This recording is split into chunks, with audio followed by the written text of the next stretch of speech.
pledge allegiance to the flag of the United States of America and to the republic for which it stands, one nation, under God, indivisible, with liberty and justice for all.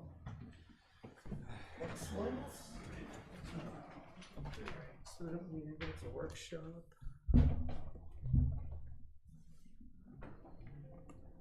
All right, so I think first up on our agenda tonight is 79 Frederick Drive. So if you would come up, I don't see any microphone out there. Oh, is this it? I'll bring it up. That might be. You think we need it yet? Yeah, it should be recorded. It gets plugged in out there. Here you go. Stand by. Good luck. Good luck, you said. Good luck. Glad you Eric, do you volunteered. want those plans up? If you could, just in case, I don't mind. Thank you.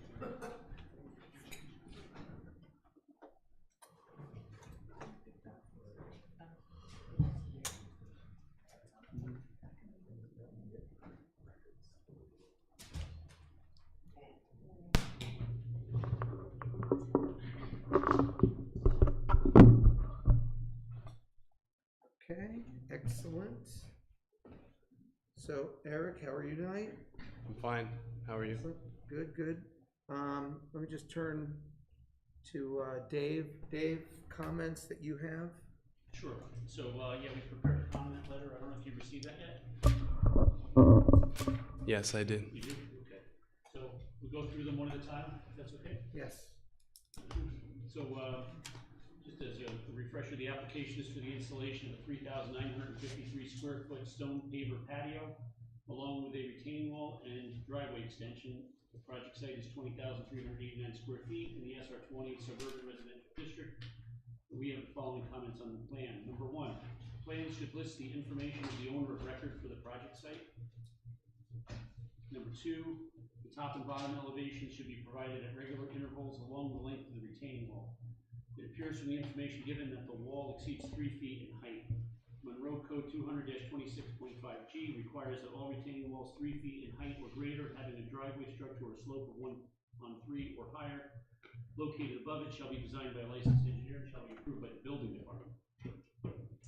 Number three, site plan indicates that the boundary survey was performed by Kenny Kennan PLS. Site plan should be signed and sealed by a licensed land surveyor, or a signed and sealed survey of the property shall be provided. Number four, the installation of the patio is listed as a type 2 action under New York State Codes, Rules, and Regulations 617.5. No review is required under secret.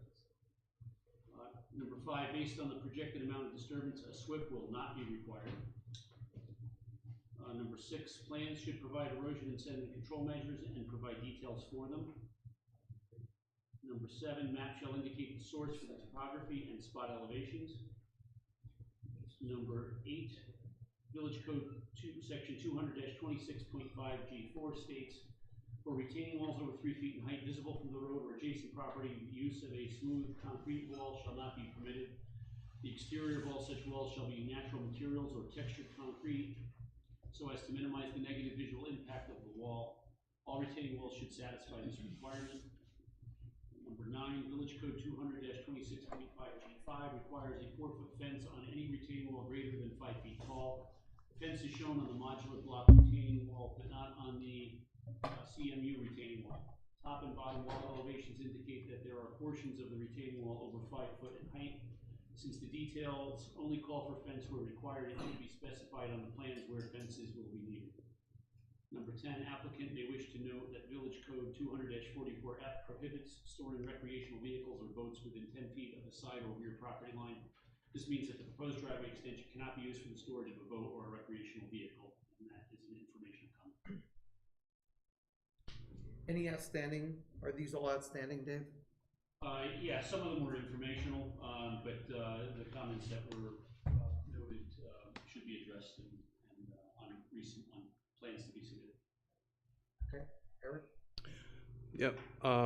So point one, we'll add that information for the owner of record onto the cover sheet. Point two, we understand that the walls will require a building, will have to be approved by the building department, get a building permit.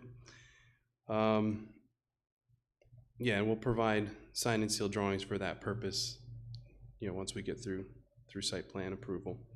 Point 3, we can provide a signed and sealed survey. These plans will remain signed by me as a professional engineer, but we'll provide as a supplement, a signed and sealed survey.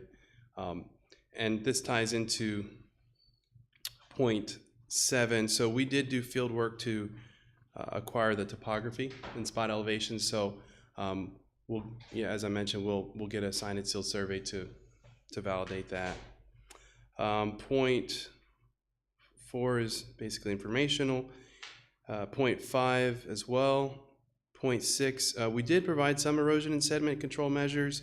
So I just wanted to confirm, are you talking more about specific items maybe for the swale? But if you look on page 3 of 4, we do provide riprap slope protection and compost filter socks for the areas of disturbance and outlet protection. I know they had a detail, but I don't remember if they were shown on the plan here. Yeah.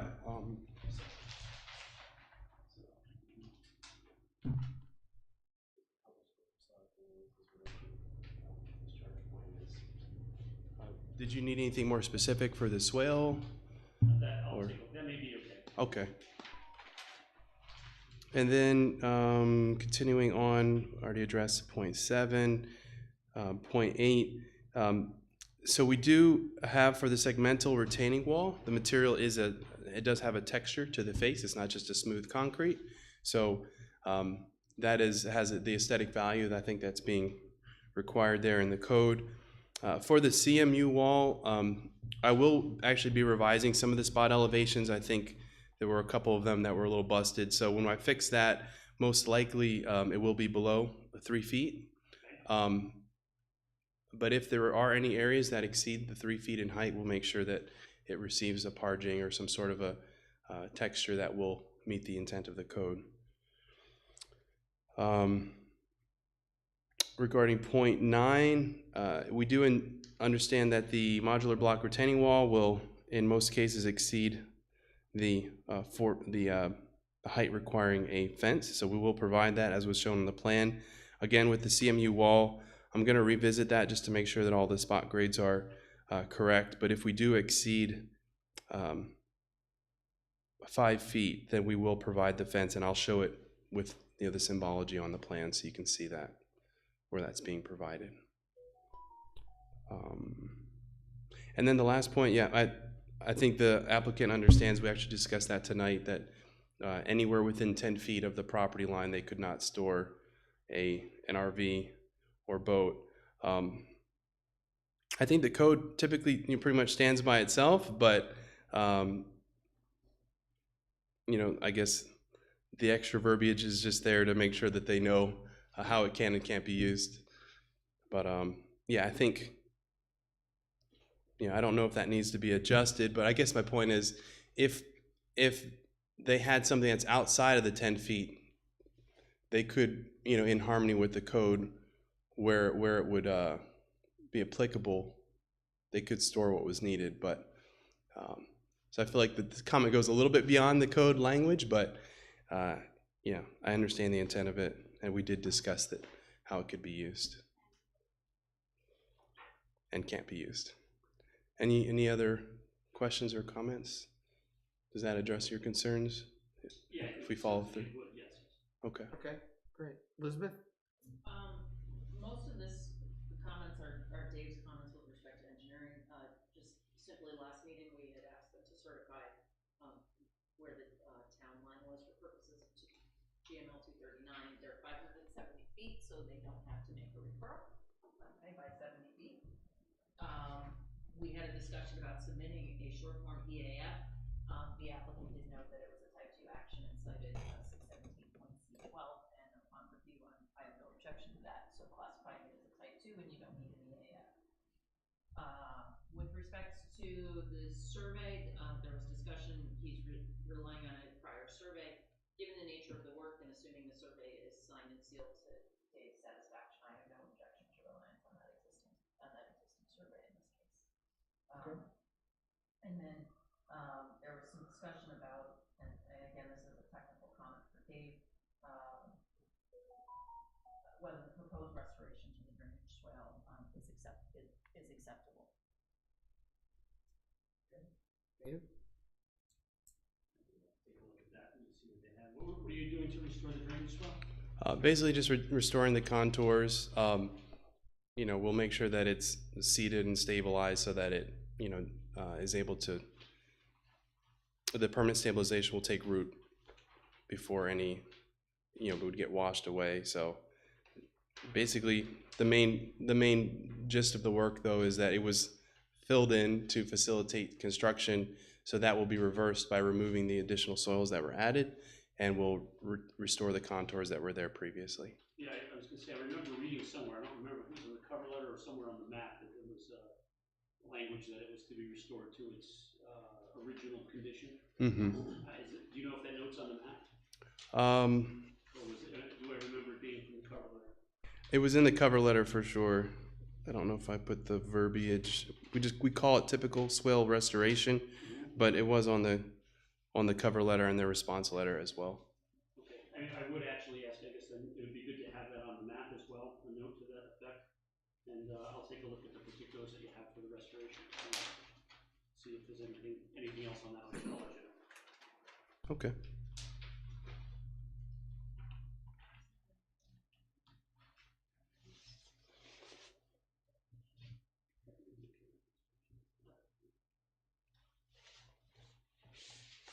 Mr. Chair, Mm-hmm. most of Dave's comments are what I call technical cleanup items. If I may, I'd like direction from the board. I can prepare our customary approval resolution subject to the various conditions. In the meantime, the applicant can work on those cleanup items, but then, you know, let's to evaluate and take action on a resolution. I agree with that. I'll make the motion. Okay, anybody else on the board comment? No, it's Second to the motion? Well, we can't make a motion anyway. And my It's a memo workshop. says 21st, your meeting is on the 28th. That's right.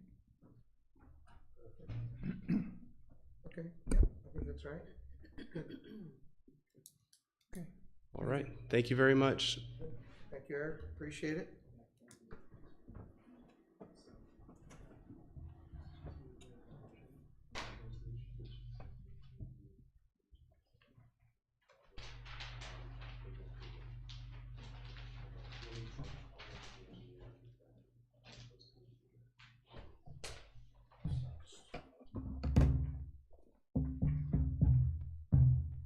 this. Seems really loud to me, Yeah, doesn't it? yeah. That's louder than normal. You can hear it everywhere. Humming speaker? Yeah. It's loud, right? Louder than normal. It touches like a yell back there. Yes. Hey, don't. You're gonna get a memo. Remember last time you were. Okay, 330 Stage Road.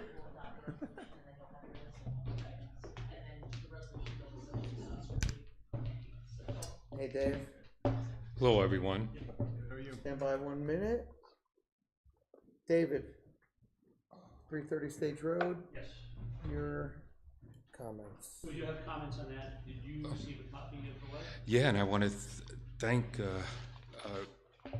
Secretary for getting it to us on so early. Appreciate it very much. So you want to just go through this again like we did on the last one? Yeah, I think that's perfect. Bring everybody up to speed, same page.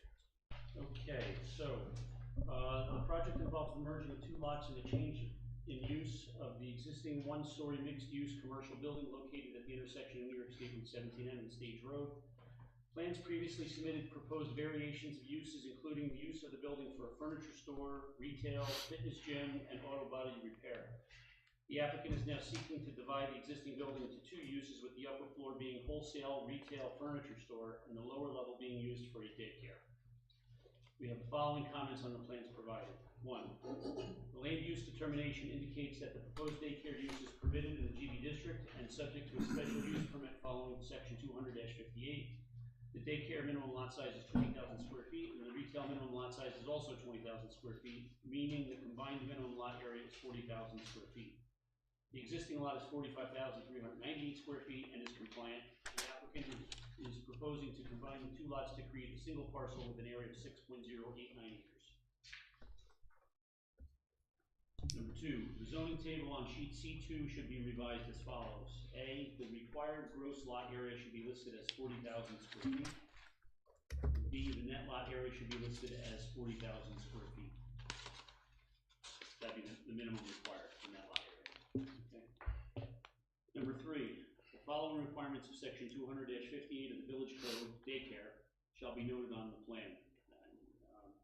A, there shall be no more than one daycare center per lot. B, the limits of any outdoor play area or recreation area shall not extend closer than 20 feet to any residential property line. C, all daycare centers shall have an active outdoor play area of 100 square feet per child, which is actually the area that you have provided. Yeah, thank you. D, outdoor play area shall be appropriately fenced or otherwise protected from roads and nearby properties. E, off-street parking and loading shall comply with the provisions of Article 11. F, the operator shall have a valid license from New York State. And G, the daycare center shall comply with all applicable conditions and limitations of the New York State Department of Social Services relating to the operation and licensing of daycare centers, and shall have all required licenses and certificates. Number 4, previous submissions for the project included flood barriers and proposed fill within the floodplain. As stated in the MHE letter dated January 8, 2025, and the memo from Building Inspector Cox dated January 9th, 2025, the applicant no longer wishes to have the barriers installed in the floodplain, and there is no proposed grade changes within the floodplain. The applicant is proposing to flood-proof the building and install fencing around the playground area, which will require a flood permit, but will be handled by the building department under the permitting process. My apologies. Should I comment along the way, or? Let him just finish, Dave, and then comment. We'll go back. Number 5, the plan includes a parking calculation indicating a requirement of 34 parking spaces and bases the requirement associated with the daycare to be 1 space per employee. There is no parking generation rate for daycare listed in the Village Code. The plan also includes a note that children shall be dropped off by bus only, and that the parking is for daycare staff only. This would seem to be unrealistic, as portions of the parking are also being shared for the retail space, and there would occasionally be parents who would drop off or pick up children. Applicants should advise if there are also occasional events that would be held at the center that would require parking for parents or visitors. The applicant should provide justification for the parking provided using ITE parking generation rates. Number 6, the applicant should provide a narrative describing the uses with particular attention to hours of operation, drop-off and pickup times, and number of buses typically involved. The narrative should explain how traffic movements for the furniture space will be kept separate from those associated with the dropping off and picking up of children. Number 7, the proposed turning movements for the bus turnaround appears to travel in a clockwise direction, which is opposite typical traffic motions. Design professional to advise why this is the case. Number 8, the proposed area of disturbance does not include the proposed playground area. Will the area be maintained in its current condition, or will there be any changes in the grade or ground surface for the playground? Number 9, there exists an overhead door on the side of the building where the drop-off area, presumably for the children, is shown. Will this overhead door be removed and replaced with a new door? Will there be another overhead door provided to serve the furniture store? Is there a loading space provided for furniture deliveries? Number 10, project proposed the consolidation of tax lots 213-1-30, 2-13-1-32.1, and 213-1-51 into a single lot. Consolidation of the lots shall be a condition of any site plan approval to be issued by the planning board. Number 11, per section 200-44J, parking lots and loading spaces shall be screened visually from adjoining properties. The screening plan shall be approved by the planning board. Number 12, per section 200-45J, parking lots shall devote 10% of the total required parking area to landscaping, which shall meet the provisions of section 200-32, trees and landscaping. Number 13, per section 200-32, trees and landscaping, trees shall not be planted between May 15th and September 15th without specific authorization of the building inspector and or the village engineer. Note 9 on sheet C3 should be revised accordingly. Number 14, a landscaping plan has been provided consisting of 30 boxwood shrubs, 5 white cedar trees, and 7 dogwood trees. Planning board should review the plan for adequacy. Number 15, per section 200-34.85, lighting. Light sources shall not be directly visible from a public right-of-way or neighboring residential lot. All outdoor lighting shall allow no emission of light above horizontal and limited to no more than 10% of lamp lumens at or above 80 degrees. Existing fixtures do not appear to comply with these requirements.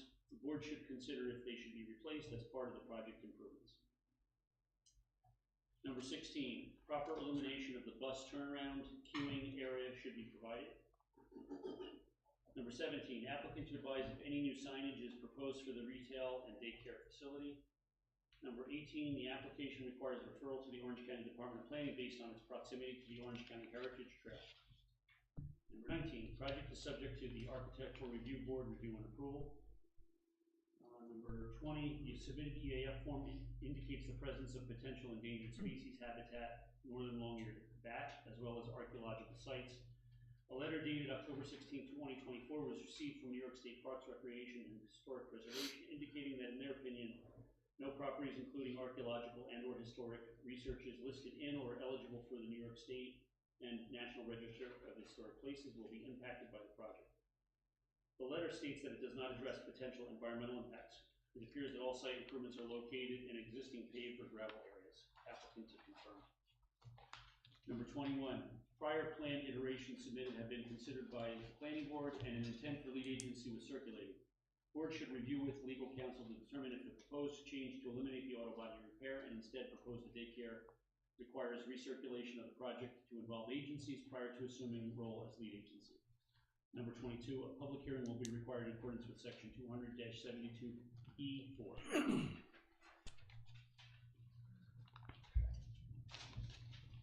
So yes, Dave, if you'd like to comment on any of those? Sure, absolutely. So we provided a C1.1 plan which consolidates the lots and it shows that all is proposed to be one large lot and not subdivided into two. Item number 4, the removal of the flood barriers and proposed fill in a floodplain. Yes, we did remove that. So on the south portion of the building where the flooding would occur, we're going to remove the 2 doors that are there. The building, that's the only point that the building would be vulnerable to flooding, and then we'll provide an exterior wall there to infill that opening up to a sill height or like about 36 inches, and then install windows from that point up. So that would provide protection to the existing building from any potential flooding that may occur at that point. Pause on that. Dave, does that solve that problem?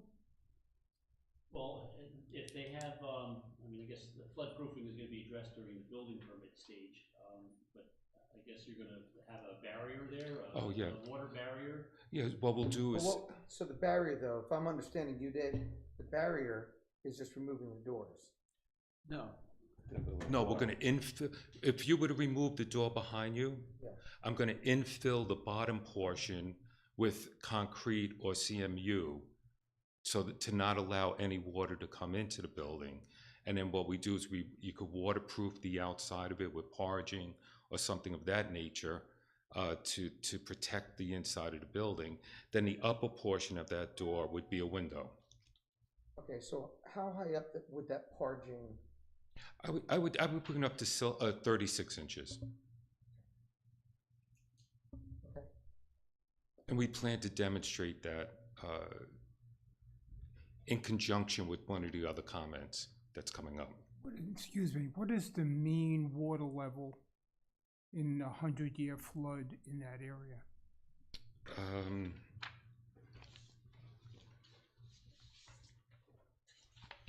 I'm not sure. I think it's a lot more than 36 inches above that, above the outside. What's there now? Okay. I've seen water well above those doors, Above the top of the door?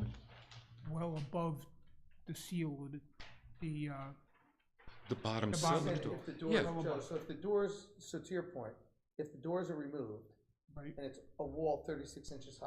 Are you saying it goes above that? I think it goes above that. I've seen it above that. We'll see, I guess there's I'm just a saying, record somewhere. again, Okay.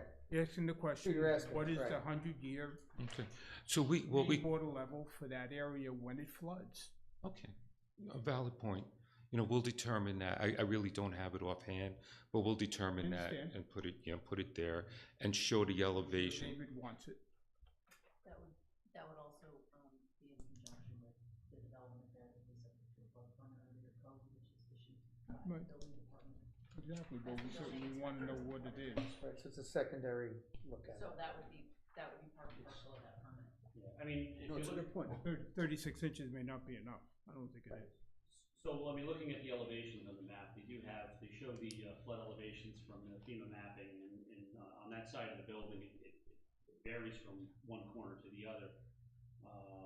But it looks like it's in the range of 591 to 592 at the corner, and the first floor elevation is 589. So, 2 to 3 feet, somewhere in that range. Valid point. All right, we'll raise it up to 4 feet.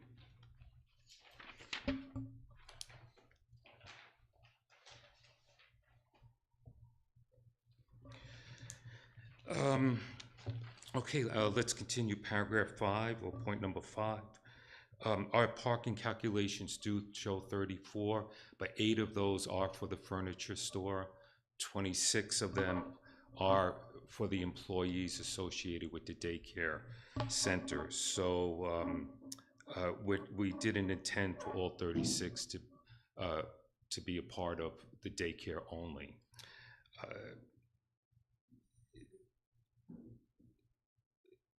The plan indicates that a note that children will be dropped off by bus only.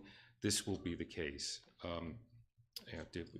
We're not making provisions, or they're not making provisions for parents to drop off their children and stay there. If they were to, they would drop off their child and leave. But for the most part, would be mini buses as we propose to bring in children there. Because there will be approximately 122 children once the place is maximized. Not immediately. It's going to be a progression or generation, of the daycare as it becomes more and more popular. So what we're doing right now is designing for the maximum usage, which would be the 122 children. How many, I'm sorry, Dave, how many buses at the same time will be doing drop-offs? I saw that as one of the comments for queuing back onto the street. We'll have to provide, I don't have that. We'll get a number of occupants per bus divided by 120, or vice versa. Take that number, have 120 divided by it, and then that'll determine the amount of buses. But for argument's sake, let's just say 10. Well, I was going to say 10 children. Are they the big school buses? No, or the small mini ones. Oh, okay, I Yeah. think like a 40 passenger, like a, Yeah. big, okay. No, on C4, that's on C4. We show the diagram of the bus proposed. It's the minibus, and again, for the purpose of this discussion, let's say 10 children on a bus, so 12 buses would come in at, actually, the hours of operation would be approximately from 9:30 to 4. I was just given that by the owner. So you'd figure 12 buses coming in around 9 to 9:30, 12, and then leaving, and then 12 buses coming in around 4 o'clock, and then leaving again. And we could put that in the narrative. Doesn't that have the potential to significantly disrupt traffic there at the light? It's a, Well, it's a we've tough been- left turn for sure. I would So say. the problem, we've asked for, we haven't not yet received, but we've asked many times for a traffic study. That's what we're looking for too. The other thing I'm more concerned with though is you approve this with buses, very few daycares work that way. Yeah. Very few. And even with buses, you have parents, kids miss the bus, didn't get to the bus. The nanny takes them, the mom takes them. You got more vehicles than that, plus the light. And I know Ted, who's running on all that right now, he didn't have a report to us because he had some issues going on, but I know he ran the numbers, and it's 94 trips, at AM peak hours on the ITE. and 95 in the PM hours, which definitely presents an issue for the light, for sure. Not just the light, I think. Well, meaning- We'll see what it meaning- says, but that whole area, Yeah, traffic-wise, so that's an issue. Yeah. So there's definitely, and I think you know this, Dave, we won't move forward without a traffic study after this. Like, that's the next thing that we have to see is absolutely a traffic study. And as if by magic, we are working with Creighton Manning, Ken Wurtson, and we did, to be, full disclosure, we did receive a draft. It was right before the meeting, so I did not get to print it out. I did not get to look. So, we will take a look at it and, of course, submit it for review and approval. But we are, to put the board's mind at ease, we are working with a traffic consultant, and I would imagine at the next submission we'll have something for you to review. Yeah, and the other thing, keep in mind, and like this is what we're gonna be discussing too, is very few people would run a daycare with busing, right? So you prove that, very few after that would have busing taking kids there. You agree to that, for sure. Oh, well, everything is specialized and unique. I mean, the board knows I did Luke and Friends, right around the corner. That was a 3-phase progression of how they grew. So the converse could be true there. I mean, we only designed for parent drop-off. What if they started using minibuses? So I mean, so the Now, if you reverse that. Yeah, but that was specialized for, and the board accepted it at that time. This project will be specialized toward the use of minibuses. Luke and Friends in the Presbyterian Church, Yeah, but there's a different, hold on one second, Fred. they've got a better traffic flow there too. Right, but there's a difference going from drop-off parents to buses. If it's approved for drop-offs, buses would be easy, as long as you have the movement, the flow, Well, right? But going from buses to individual parents coming, that's a completely different number. Well, let's talk about that for a minute. Do you think it would be a different scenario because of the amount of cars going in? Traffic, sure. Okay, not for parking. So Well, if we, Well, it wouldn't No, be no, parking, because you have to because go, you have parents to are park gonna to go park, in, right? walk their kid in. actually, that's why I brought it up. That's not the case. According to New York State, the parents don't walk the kids in. The operators have to meet the kids outside, and they bring them in. And I So when they meet the happen kids- to know so that. Just pause for a second. Yeah. When they meet the kids outside, they meet them where? At the drop-off. So you have cars piling up then for a drop-off, Okay, well, that's, which means Yeah. in the numbers of cars coming out that very short area, you're gonna be on the road. okay, so I'm glad to talk that out with you. So we're more concerned about the queuing of the cars on the property, more so than any, Concerned about the queuing of the cars on the street. the two, I think in reality, the two might be related, so, Definitely okay. related. All right, Definitely so, related. okay, so let's talk, all right, so we'll have conversations with Ken about queuing of the cars and, as a concern, rather than the parking of the cars on the site. I'm good with that. I think it involves or requires a little more thought. Sure. Jeff, just to agree with your point, if you look at St. Paul's, if you look at the lineup of those cars through that parking lot, there's at least 30 cars at 9 o'clock. And he's right, be it teachers, attendants, They come out and meet. they come out, they meet every Sure. car. It takes at least a half hour to get through those cars, if not longer. and that's a much better setup. I'm sorry. It's also a much better setup on that road. Yeah, right. The Yeah, movement. because they have a They have parking a whole lot, I mean, they it's have that whole still, parking it's still a lot. lot longer, but it's, No. Walk your kid in. I walk my kid in. It's a very The good parents setup, will do that. I Yeah. think. This would not- Very good. but that's still road, right? Still road. Yeah, so that's not, They never But meet me out. To Jeff's point, you get 10 cars, you're on the Yeah, road, you're back at the light or 17 Ave, yeah. okay? Yeah. All right, Where well, listen, St. we gotta see, we gotta Paul's see. has the that site. long parking lot, Yeah. Yeah. and there's 30 cars in a line. Yeah, no, I get it. Yeah, So, Okay, continue. so anyway, Dave, you hear the concern. I hear the concern. We need a Superman kind of approach to this one. Just drop them off. Drone drop. Josh, no, I'm referring to Drop Josh off Allen, zone. yeah, but anyway, okay. All right, that went over, that didn't go over too well.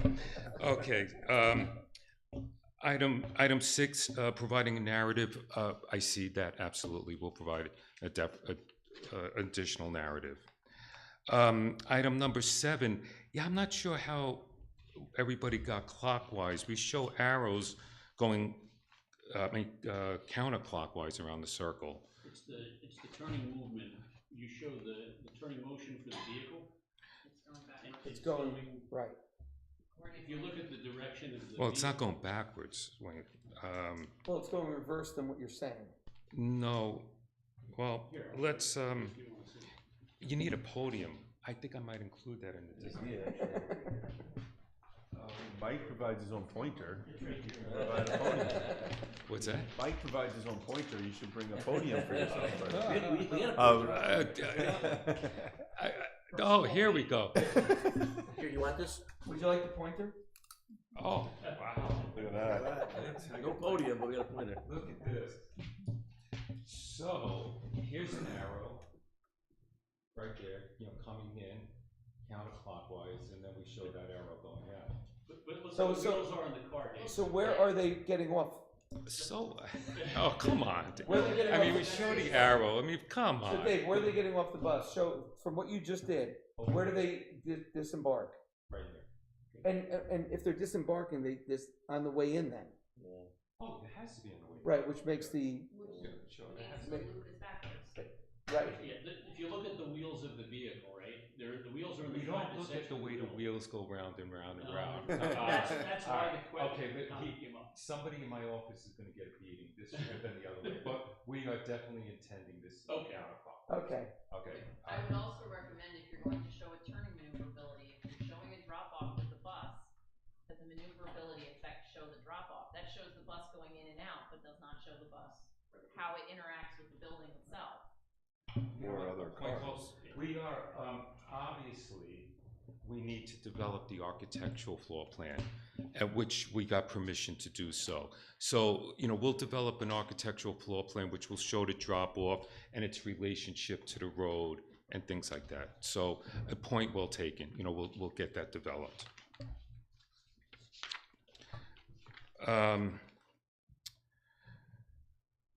We're at 8. Can we continue on, or Yeah. we're good with this? Okay. Number 8, the area disturbance of the playground area. Yeah, I mean, we have the playground's 110 or 112 by 112 feet, and the grade is less than 2 feet across there, and a lot of it's grass. So, I mean, we're not proposing any grading of it. However, the Department of State may require some rubberized mats in the portions for the smaller children, so we'll have to work that out. But the grade is pretty, I think it's less than 1/8 of an inch per foot, so I think we're in good shape. Number 9, there exists an overhead door. Yes, okay, so that overhead door, drop off, everything we'll deal with in an architectural plan and show that to you. 10, we agree. David, what's the overhead door? Is it the garage door you're talking about? Yeah, On the side of the, right. over here. So let me ask you a question related to that. The furniture store, where's the drop off gonna be? Well, the furniture store, they bring everything in through the front. Right, so those trucks, big trucks, good, Have you driven by there at all? I live across the street. I mean, it's pretty empty most of the No, time. it's not. I, No, it's absolutely not. It's not.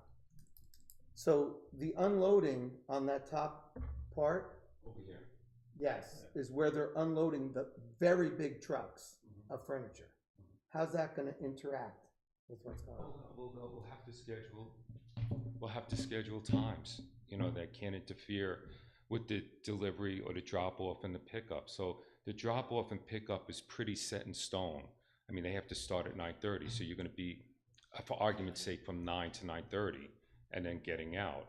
And then the end of the day is at 4, so 3:30 to 4 or 4:15. Let's be, reasonable. They can't have any deliveries during that time. And we'll have to put a note on the plan showing that. Saying so. Yeah.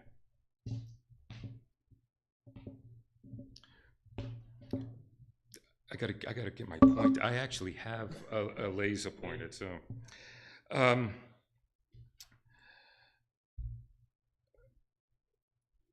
We are, I think, 11 parking loading shall be screened visually from adjoining properties.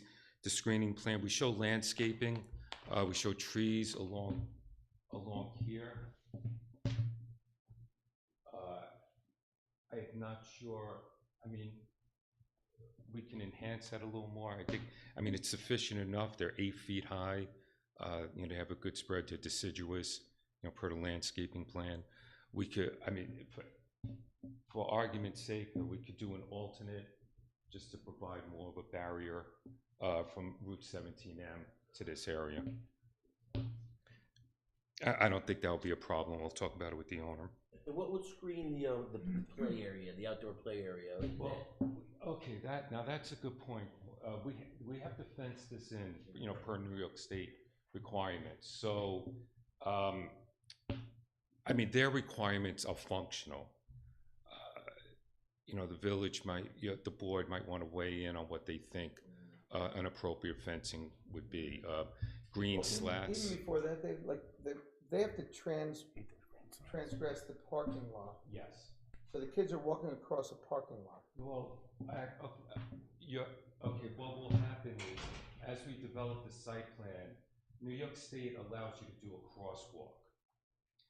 So it's painted, it's on the street, it has a bollard on each side, and that is a viable option or way of taking children from here to here. I don't know if it's gonna be here or here or here, but we will have a designated crosswalk that will be used. And an advantage to that is it would not be in the way of vehicular traffic moving. Who's parked in those spots? The employees. You don't want the kids walking through by the cars, right? Where the hedges. So there's not a door there now, So then, is there? when you say the employees of the daycare Of the daycare only. only, And we have an approved detail by New York State. We can show that on the next submission. So Dave, where are the doors that are gonna get blocked in on that side? So the parking lot side, it's okay to have a door over there though? Yes, because if the floodway's sloping up this way. Okay. Along this portion of the site. you're talking about the flooding Yeah. thing? Yeah, because if you're gonna close up some doors, and then you're gonna make another door there, and then you're kind of. I agree with you, Keith, but, so anyway, the vulnerability aspect of the building's over here. It's on that side. It's not here. So the median floodplain isn't the same over there as it is On the far side, no, on the the near closer side. side to the. South side. To 17M. Yeah, okay.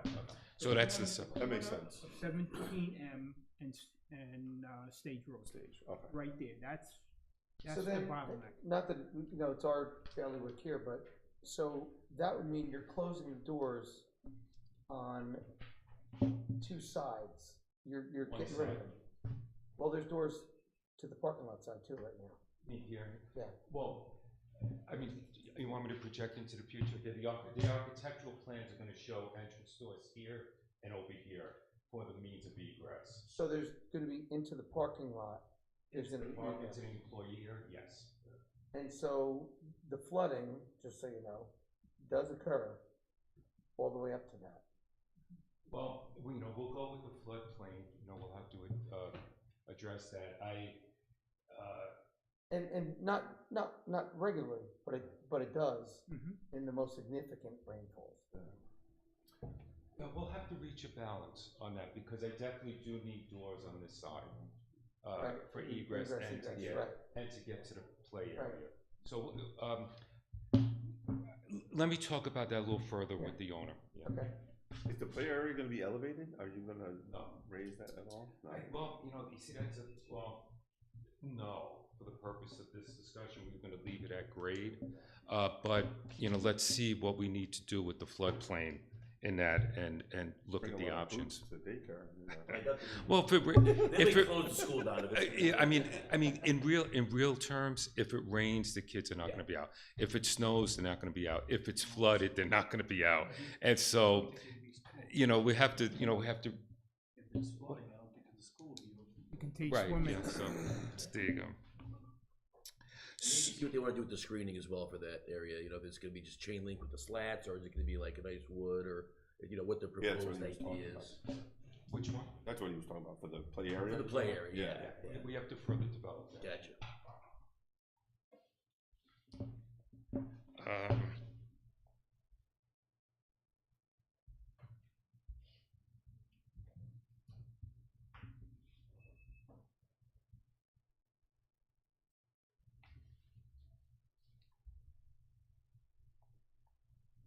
Okay. Lighting, 15 and 16. Our lighting plan, we show zeros along the property line. So I wasn't sure about it. The issue with the lighting is that the code requires that that fixtures be downcast. Yeah. Not projected flood lighting, and I know those are existing fixtures. Correct. But they're not compliant, so the question is, there's two things for lighting, that's one question is, does the board feel that as part of the improvements to the site, that the lighting should be brought into compliance with Dark sky, yeah, friendly dark sky, fixtures? yeah. And the other was that the turnaround area, there's no illumination provided for the turnaround area, so, again, That is true. We do demonstrate on the plan that the existing lighting does not impact the surrounding properties. In fact, it's zero for quite a bit. The illumination level is zero for quite a while before it bleeds on, or the potential of it going onto another property. So, I would ask the board to consider that, allowing the remaining fixtures. However, regarding the light fixture for the turnaround that we did not propose, that's something that we could look into. Again, it's close, to the residential lot. I'm gonna guess we might want to have something, to this end, with dark sky and with a canopy, coming this way, so it does not impact that property line.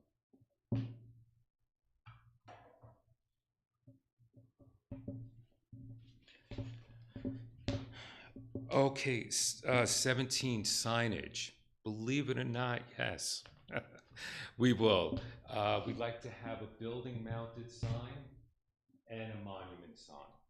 And so we'll show that on the plans and show compliancy with the zoning code for that, with the calculations associated with it. Dave, did we skip over 11? We're talking about the screening. No, I brought that up with the landscaping that we already show here. Okay. And then, if I said it as a progression, maybe we can alternate them just to provide more of a barrier as opposed to straight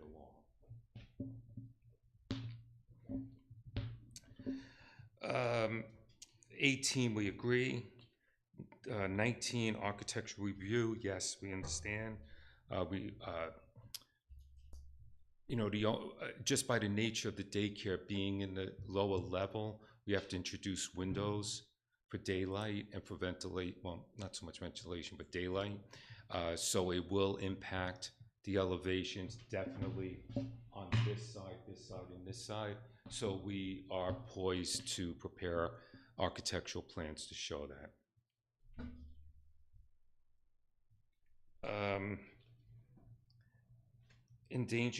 20, endangered species. So the letter's good.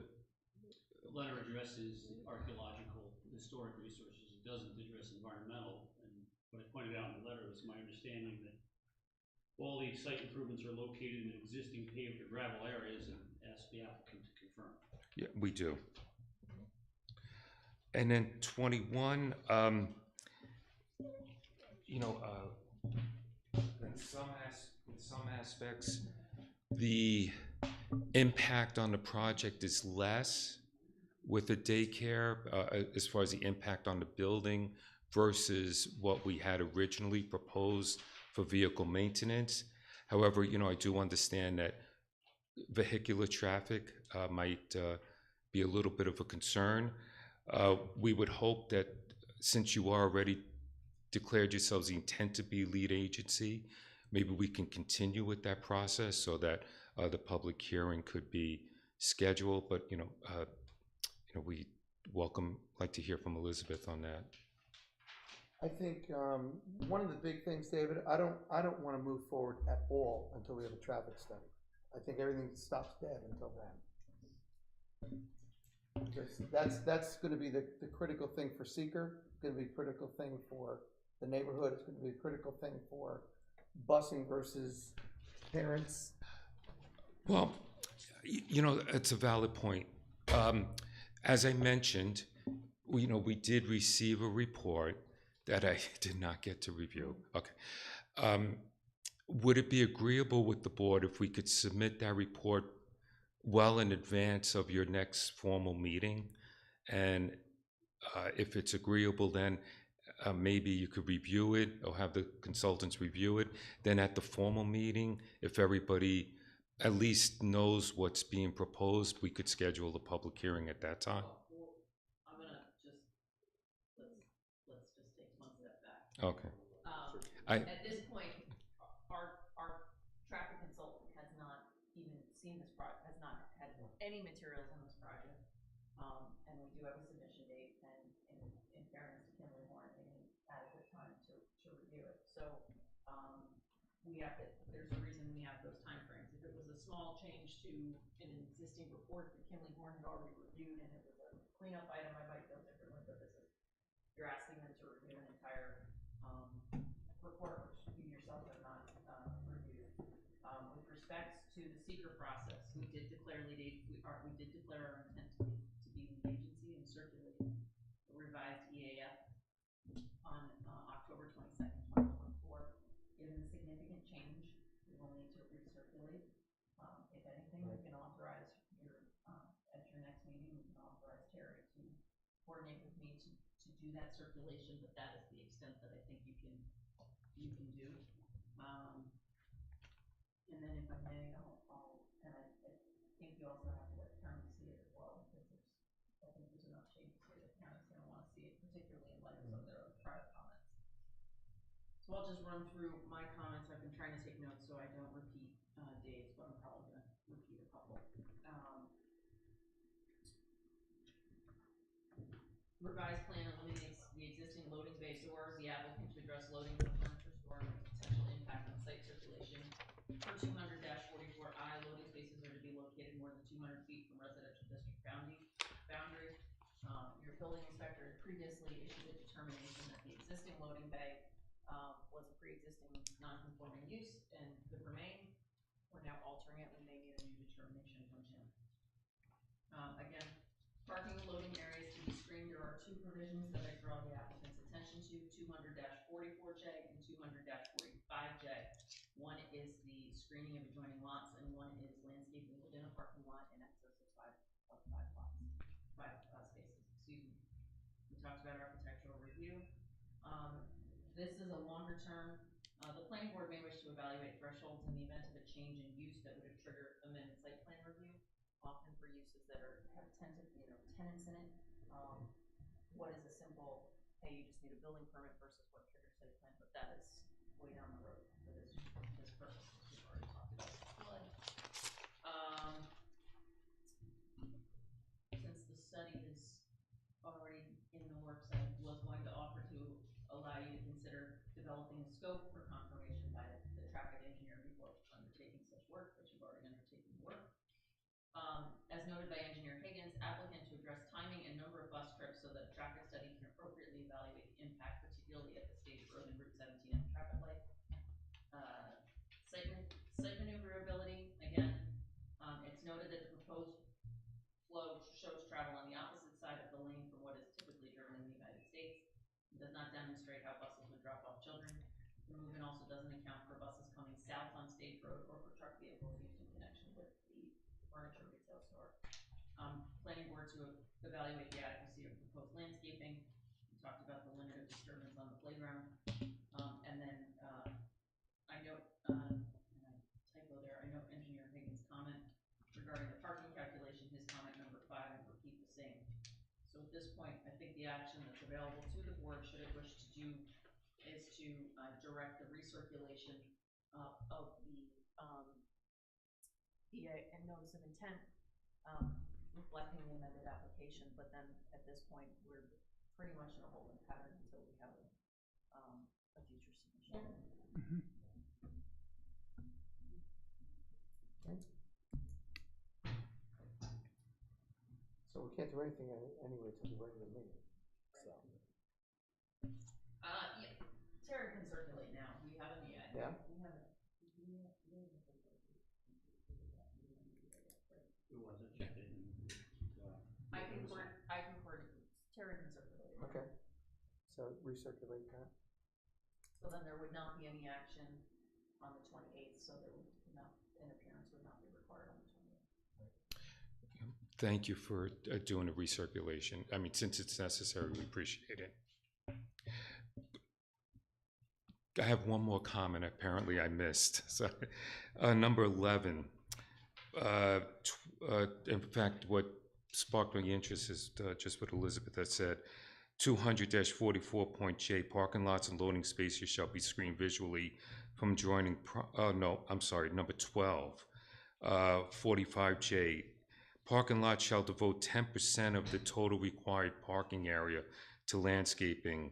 Does that include grass? Yeah. Yes. Well, read the section, Yeah. what it includes, but Okay. yeah, there needs to be some form of. Green. Green we can do. Okay. Read the section as to what it's looking for and then we'll evaluate. Well, thank you, everyone. It's good to see everybody in the beginning of the new year. We'll Happy see you at New the Year. next meeting. Thank you, everyone. You too. Okay.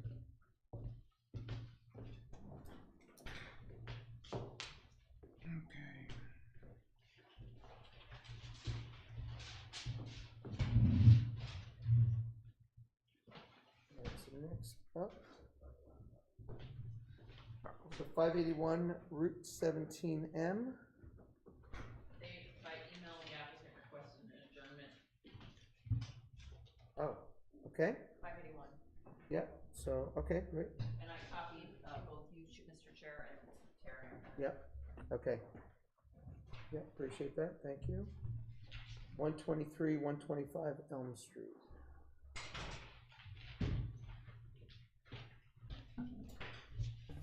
Good evening, everyone. Happy New Year. Michael Morgante, representing this application. So from the last time we were here, this is a very good microphone, by the way. I'd like to use it again in the future. We had some good discussions, I think the board and the applicant regarding this application, and we made some, I think, good revisions to the plans, resubmitted. Apparently, I read Dave's and Elizabeth's comments letters. There was nothing significant, I think, associated with them. There was 1 or 2 minor comments that we take no exception to. So I think we're here tonight to just have a further discussion with the board. I think to discuss if the board's content with what they see, and to, I guess, potentially finish authorizing the public hearing for the 28th for this particular project. Okay, Dave? Yeah, we can go through them, but as Mike just indicated, I haven't looking at notes. I had kind of classified generally as minor comments, but we can go through them. First comment just kind of goes through the various variances that will be required for the application. So unless you want to go through them one at a time, I'll skip the first comment. Let's continue the same way. You want me to read through the first comment? I'm just checking it now.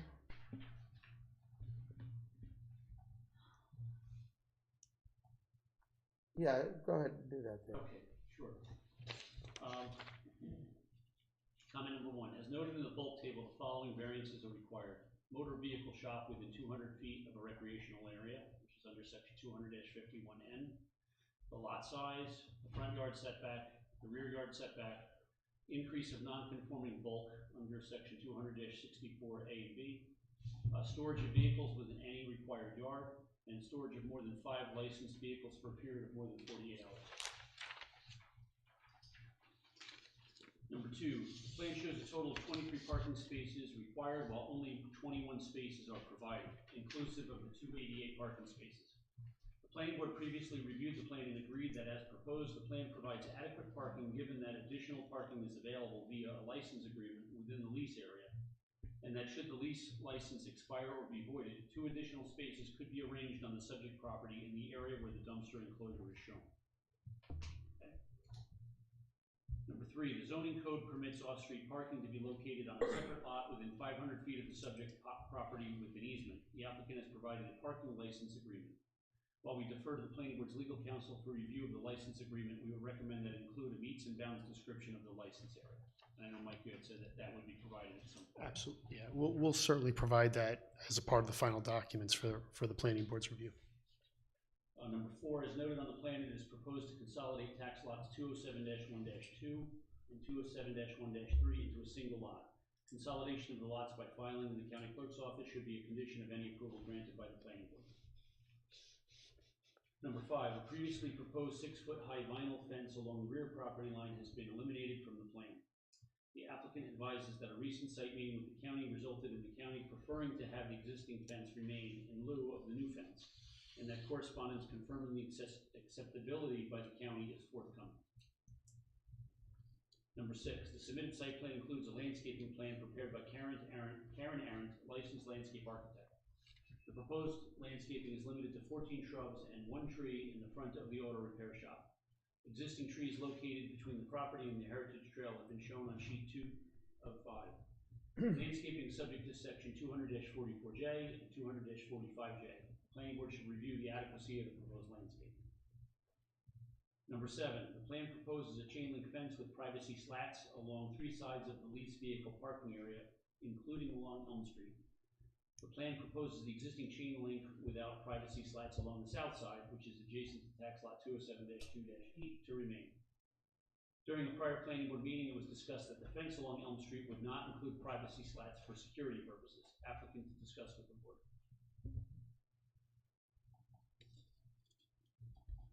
Number 8, the plan no longer proposes to remove a portion of the existing fence on the west side of the property. However, the fence is shown on the plan, which conflicts with the proposed vehicle storage on the site.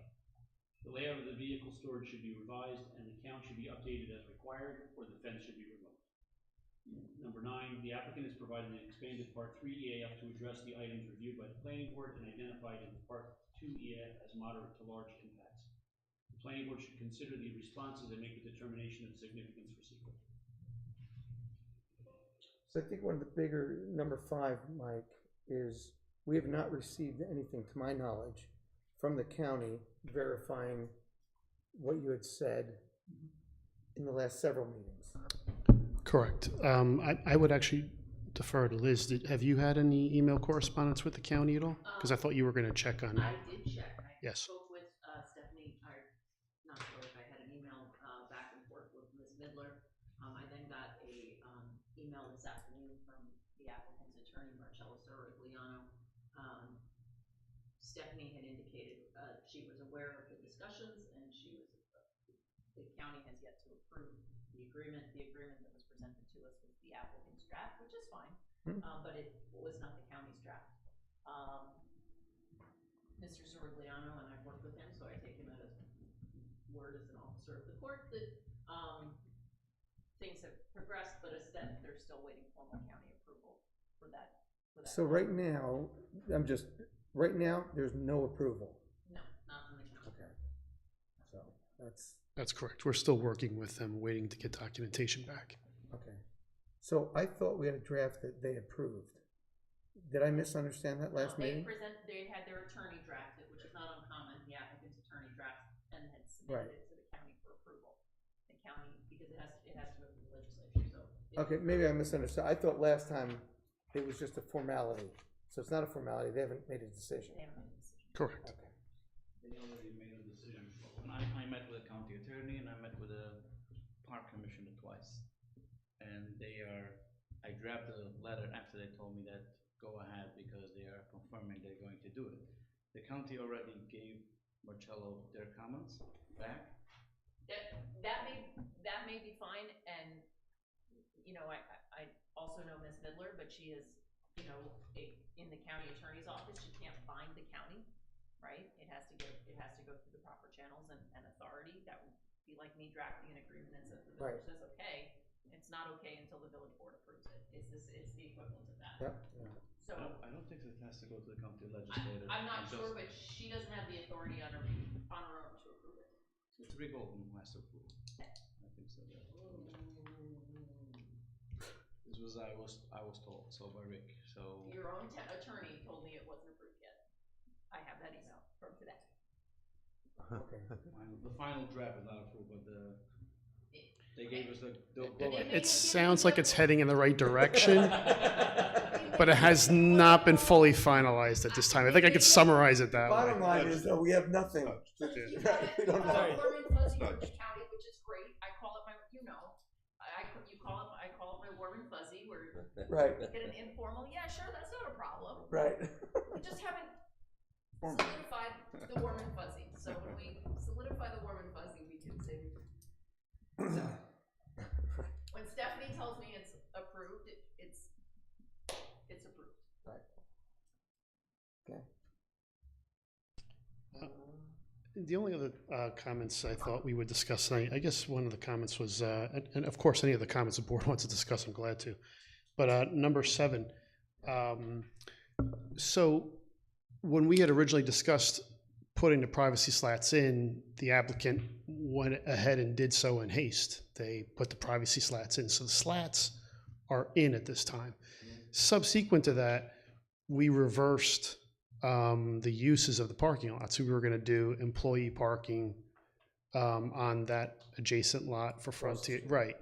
And now we may be using it for vehicle storage. So it might be beneficial actually to leave the slats there to protect any kind of a view from any vehicles that are being stored actually in that area at this time.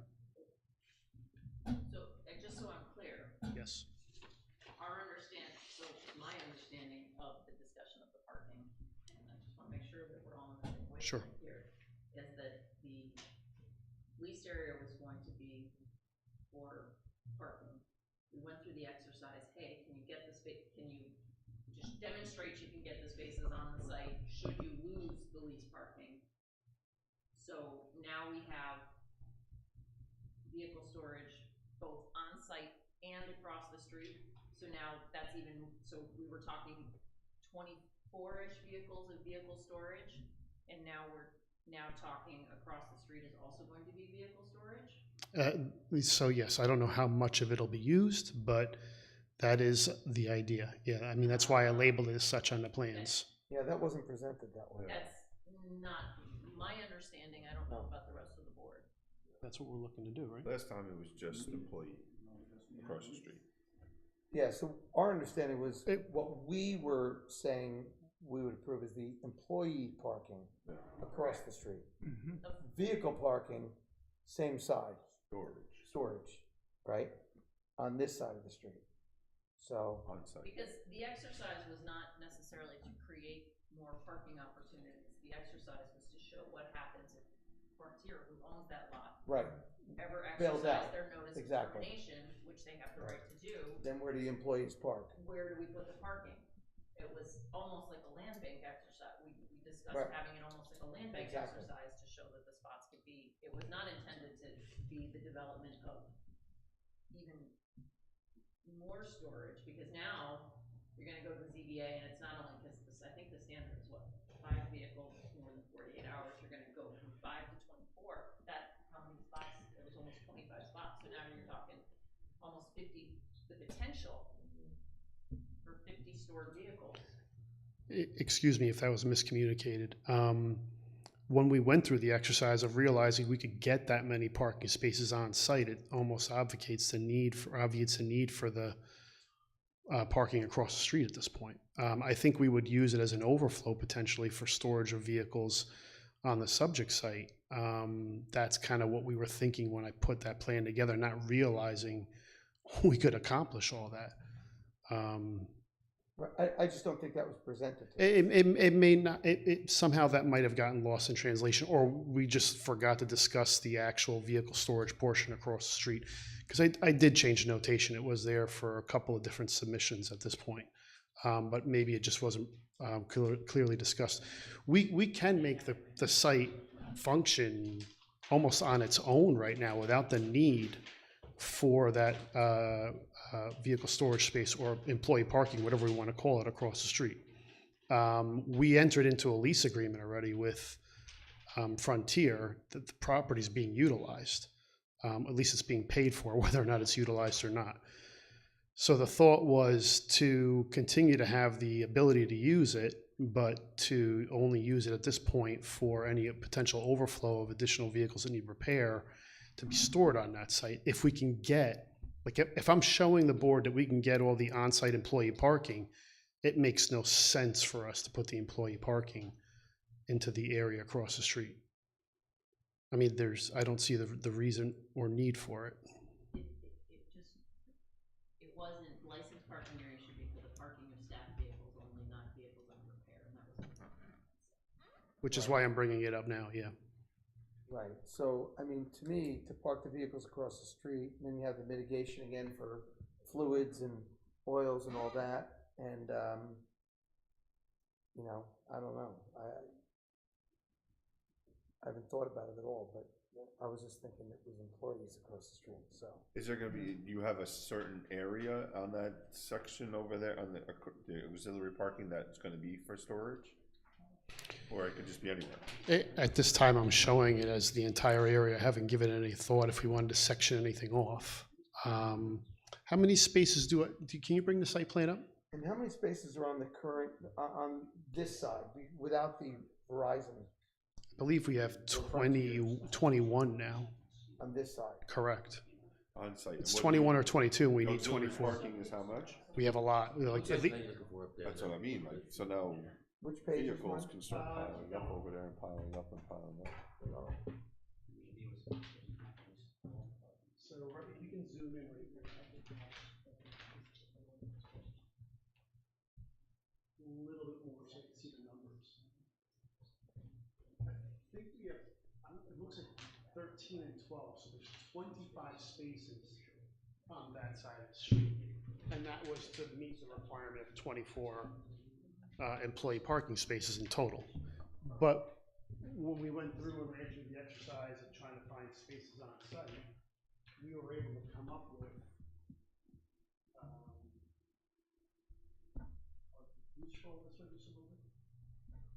so we have 23, well, I'm sorry, we have 21 with 2 of them being ADA spaces. So we're real close, and that's what, maybe I was under the misunderstanding. We were so close to meeting the 24 on this side that it seemed to me that the board was okay with potentially losing 1 or 2 spaces due to having site features like a dumpster that we needed to place. Right, we said 2 spaces less, 20 required, 2 spaces less was what we. And that discussion, I don't think is altered. Again, I think. Right. I think the issue is, again, we were discussing having the spaces, how much could you fit on this side of the street versus that side of the street? Not to expand the use, because if you now have 25, the ability to store 25 more vehicles, that effectively doubles the use. Right. Yeah, and that's something we'd have to discuss, because that's not been discussed at all.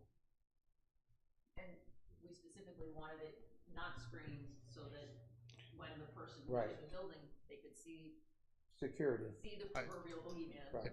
I agree with that. I agree with the remove, but I thought if, under my misunderstanding, if we were going to leave it as vehicle storage, you would want it screened at that point. So either way, there is screening there. If it becomes employee parking, we'll remove it. If for some reason we're permitted to leave it as vehicle storage, we can talk about whether or not it stays or it goes at that time as well. But I think the bigger thing to think or talk about here is whether or not we're utilizing the space across the street for additional vehicle storage area or not. And I think that we can potentially put restrictions on it if this is something the board's comfortable with. We would not be able to store vehicles in a significant state of disrepair across the street. In other words, not drivable, where they could be leaking oils and fuels and things of this nature. That would be just for minor collateral damage type of repairs, fenders, bumpers, things of that nature. But vehicles that are drivable. Right, the problem with that, Mike, is it's unenforceable. Sounds good, yeah. It's a wonderful thought, so, but it's totally unenforceable, because nobody's gonna be, be able to tell, is that a drivable vehicle or not? Point taken. So. Yeah, I mean,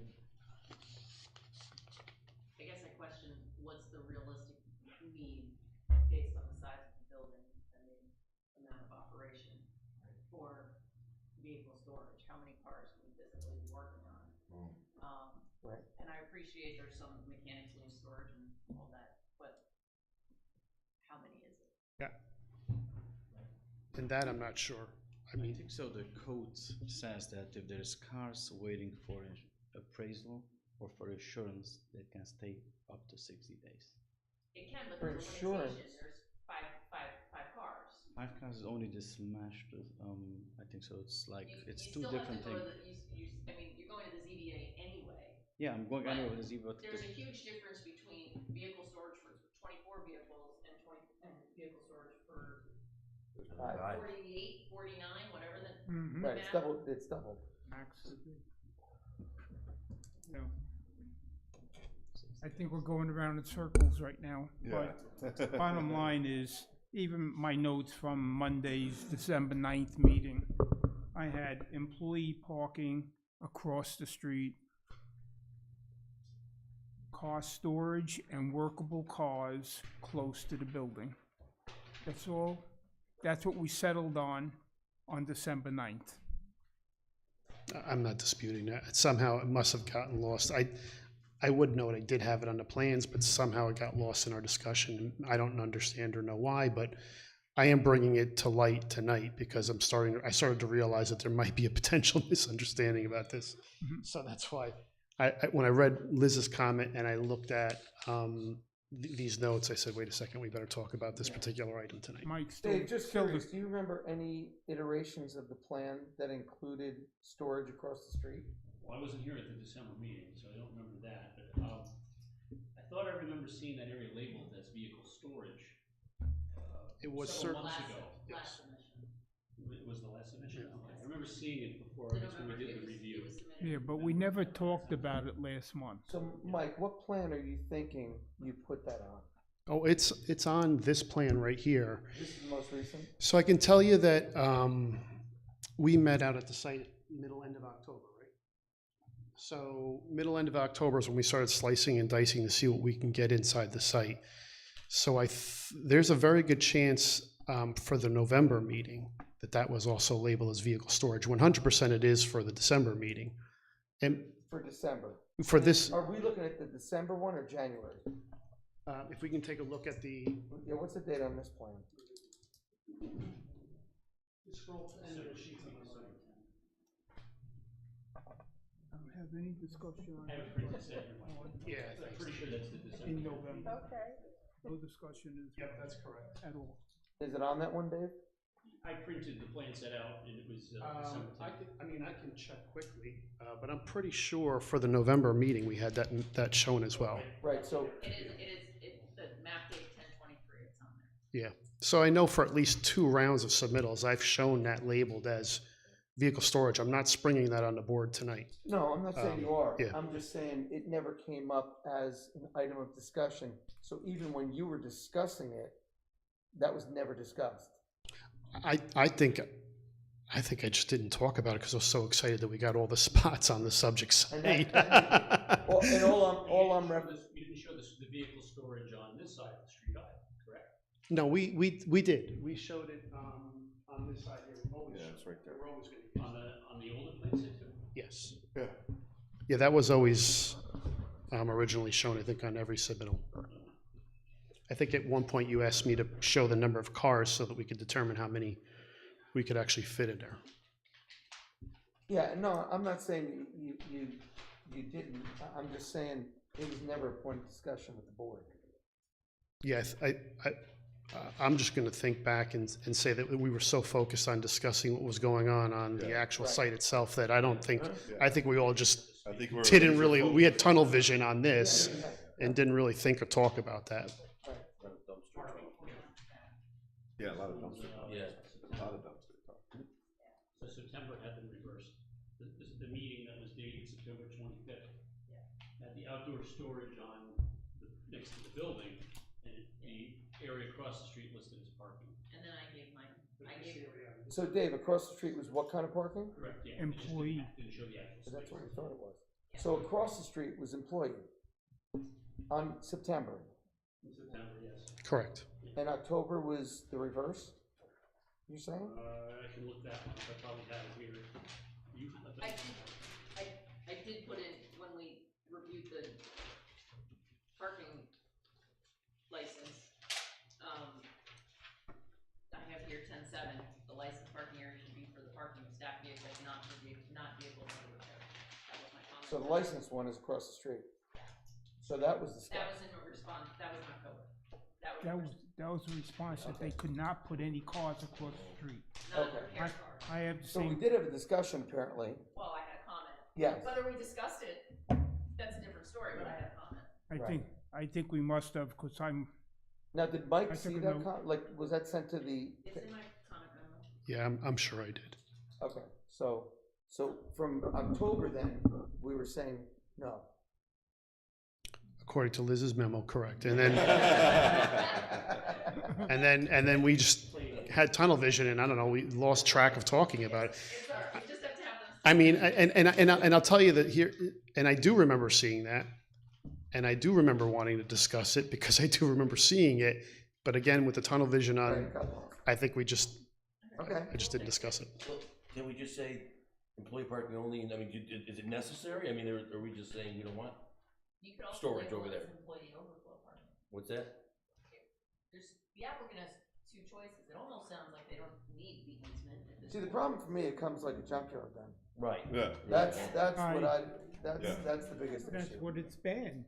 Right, and Please keep it on one side. I just think we keep it, to me, One we side. keep it the way it was, Yeah. one side. Yeah. Yeah. So the 'cause applicant you can have the either ability limit it to to put overflow 24 employee parking Right. extra cars over there. or not have the license. Now, I had a couple of comments on the license too, so that would. You wanna throw that in there now? Well, I can go, did we get through all of those comments? I think, yeah, I read through them, and Mike, I think, was kind of.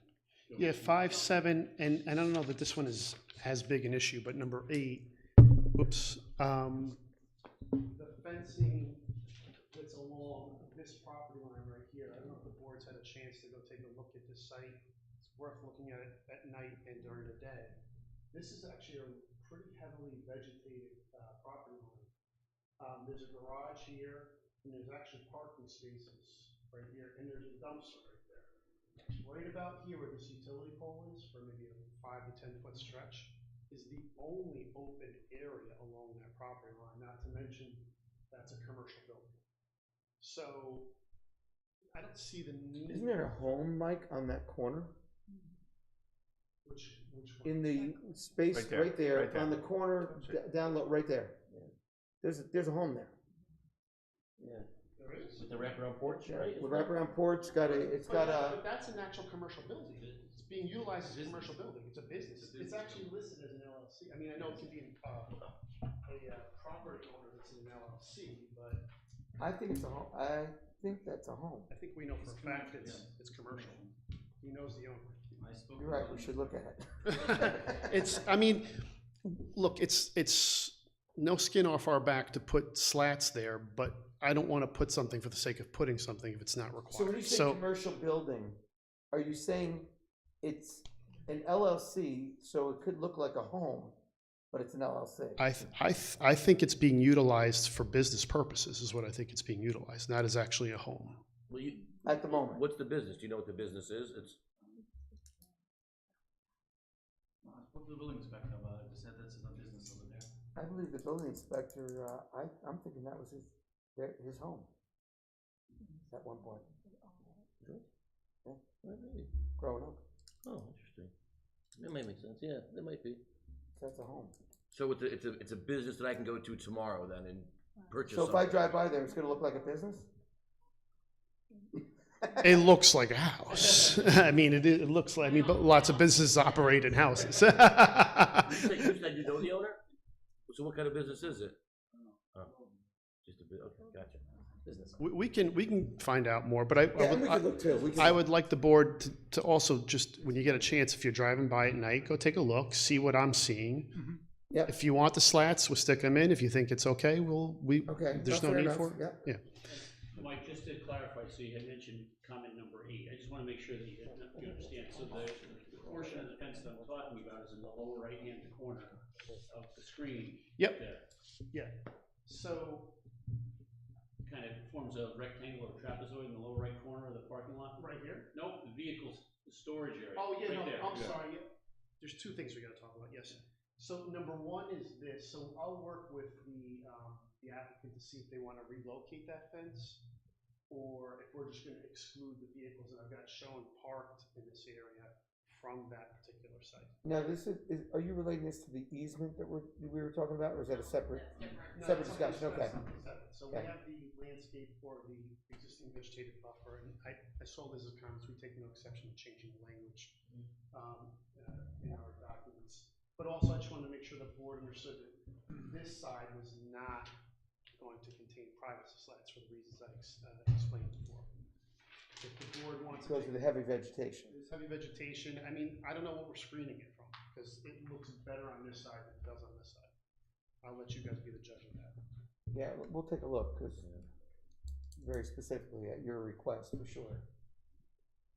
So those are the two things, and then comment number 8, as Dave noted, it's a small oversight, there's a fence here, it's a small line type, I've got some cars shown parked in this area, that we can utilize it, but we can only utilize it either by removing the fence, and if we can't remove the fence and relocate it, then we have to remove some cars from the site plan, that's what I think his comment's stating.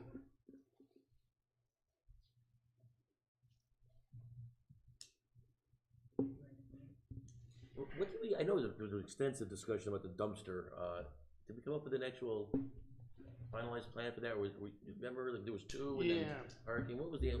Yeah, I thought we did. Yeah, we talked about a lot, I remember that.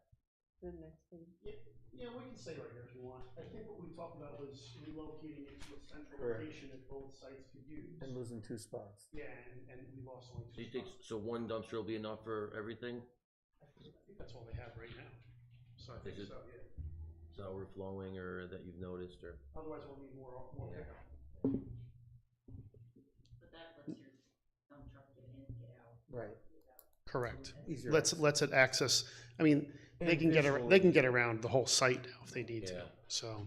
Visually, it's I mean, I do think, outside of the issue that we're discussing with the overflow parking or vehicle storage area, I think the subject portion of the site's pretty well carved out.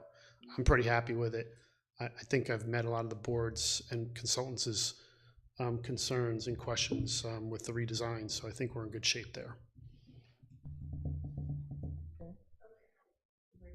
yes. I'm just gonna go through, I'm gonna try to skip over what, I just emailed Terry, and I'm gonna start by saying, shoot, I forgot about a public hearing, I just emailed you public notice, and public notice, got it about like tomorrow. Alright, so, it's in your email, alright, if we're having a public hearing, I think we're still in sufficient shape to hold the public hearing. Do we have the addresses as well? I don't. Okay, we'll work on that. Let me just go through. When are you suggesting the public hearing? We set it subject to receipt of new submission for the 28th. For the 28th? We had that vote at our last Yes, meeting. that was Yep, December 9th. yep. So Liz, the only thing I'm concerned about on the public meeting and scheduling, I mean, we can always cancel it, but is hearing from the county. I don't think that is necessary to hear from the county. Because, Okay. and the applicant is assuming the risk, because if the county says, nope, we changed our I get it. mind, the Yeah. applicant has to modify. What you can do is, if we don't have that information, you can leave it open. And the second thing, But they're gonna have to, you can't, they're assuming the risk by the further they go without the formal approval. Right, the more risk they take. Do I have a sneaking suspicion it's gonna show up? Yes, I do. So then, as it is, what we would present at the public meeting is no parking across the street for the vehicles, it'd be employee only. Well, the public would see, because of where we are time-wise, the public is going to see this plan. That's not necessarily the plan you approve. We're gonna solicit the public Right, but comment. if you're showing the public the plan that we're not gonna approve, I don't think that's wise to do that to the public. So I want a plan. If I'm going to a public meeting that I'm concerned about, I want the plan that you're gonna do. I agree.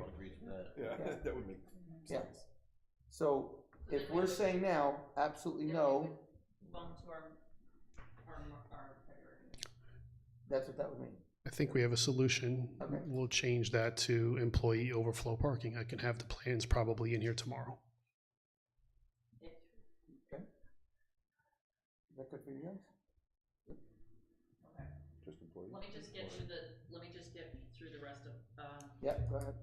my comments. I did present a number of comments regarding the landscaping easement, which is intended to serve in lieu of our buffering requirements between commercial and residential zoning districts. I just want to be clear, and Mike's already acknowledged it, the purpose of the buffer is to maintain, the purpose of the easement is to maintain the buffer, not to leave the Right. area in its natural state. So if the area in it dies off, the grantee has to have the ability to replant. So I might have missed this, Liz, but are you saying we received the easement or that's? I have it, their attorney presented me with a Okay. draft easement, Okay. and I provided my comments.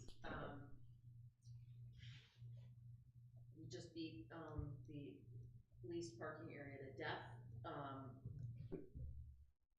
I just pointing back, I have not seen an updated document based on my 10-7 comments. I'm sure an updated document can come at the end. I have bold here, but I think we already saw this. I just remember architectural review. But I think we saw materials. I did prepare a draft, and by draft I very much mean draft, negative declaration for consideration. The first thing I did going through my reasons for supporting the determination, I went through the part 2 that we adopted and focused on the questions where we said there might be an impact, might be a moderate to large impact. That will the proposed action result in a change in the use or intensity of use of land? So this is where we need to start having discussions. We don't necessarily need to finalize them tonight. I have written here, the applicant submits that the modifications of the site to increase both on-site and off-site parking, provision of curbing will mitigate the increase in intensity of use. Again, it's not what the applicant says, it's what you guys said, so there's discussions there to be had. Will the proposed action impair the character or quality of the existing community? Again, the applicant submits that the proposed expansion will result in a new facade, which will be more in character with the neighborhood than the existing building. Proposed curbing will provide better separation between the site and Elm Street. In addition, the applicant has proposed landscaping in front of the building where none exists today. Again, we're gonna wanna have this discussion, so I incorporate your findings. All right, this is my draft, my takeaways, but not necessarily yours. So Liz, real quick, you said that architectural materials were presented? I don't think so. I think they're only represented on the plans. I don't believe we've brought in any physical materials yet for this, no. Okay, well, That's okay. you know the drill. Will the proposed action result in an adverse change in existing level of traffic or affect existing infrastructure for mass transit, biking, or walking? The applicant submits that the expansion is for the purpose of better work efficiency. The vehicle storage area is not increasing in size over the existing conditions. That's really important, so now we're changing the leased area. Applicant submits that the possibility for an increase in traffic will be slight. So again, that's something I want you to think about. Will the proposed action impair the character or quality of important historic, archaeological, The site adjoins the Orange County Heritage Trail. The applicant is of the position that the site has operated for several years, so the expansion does not create an adverse impact. The county is, and this is highlighted because it was not confirmed yet, the county has indicated it's willing to grant a license to permit the existing fence which encroaches onto the county lands to remain. I think your EAF had, did we ever ask for cookie shippo letter, so I just have it? I don't think it was requested, but I can put in a consultation, yeah. Yeah, that would be,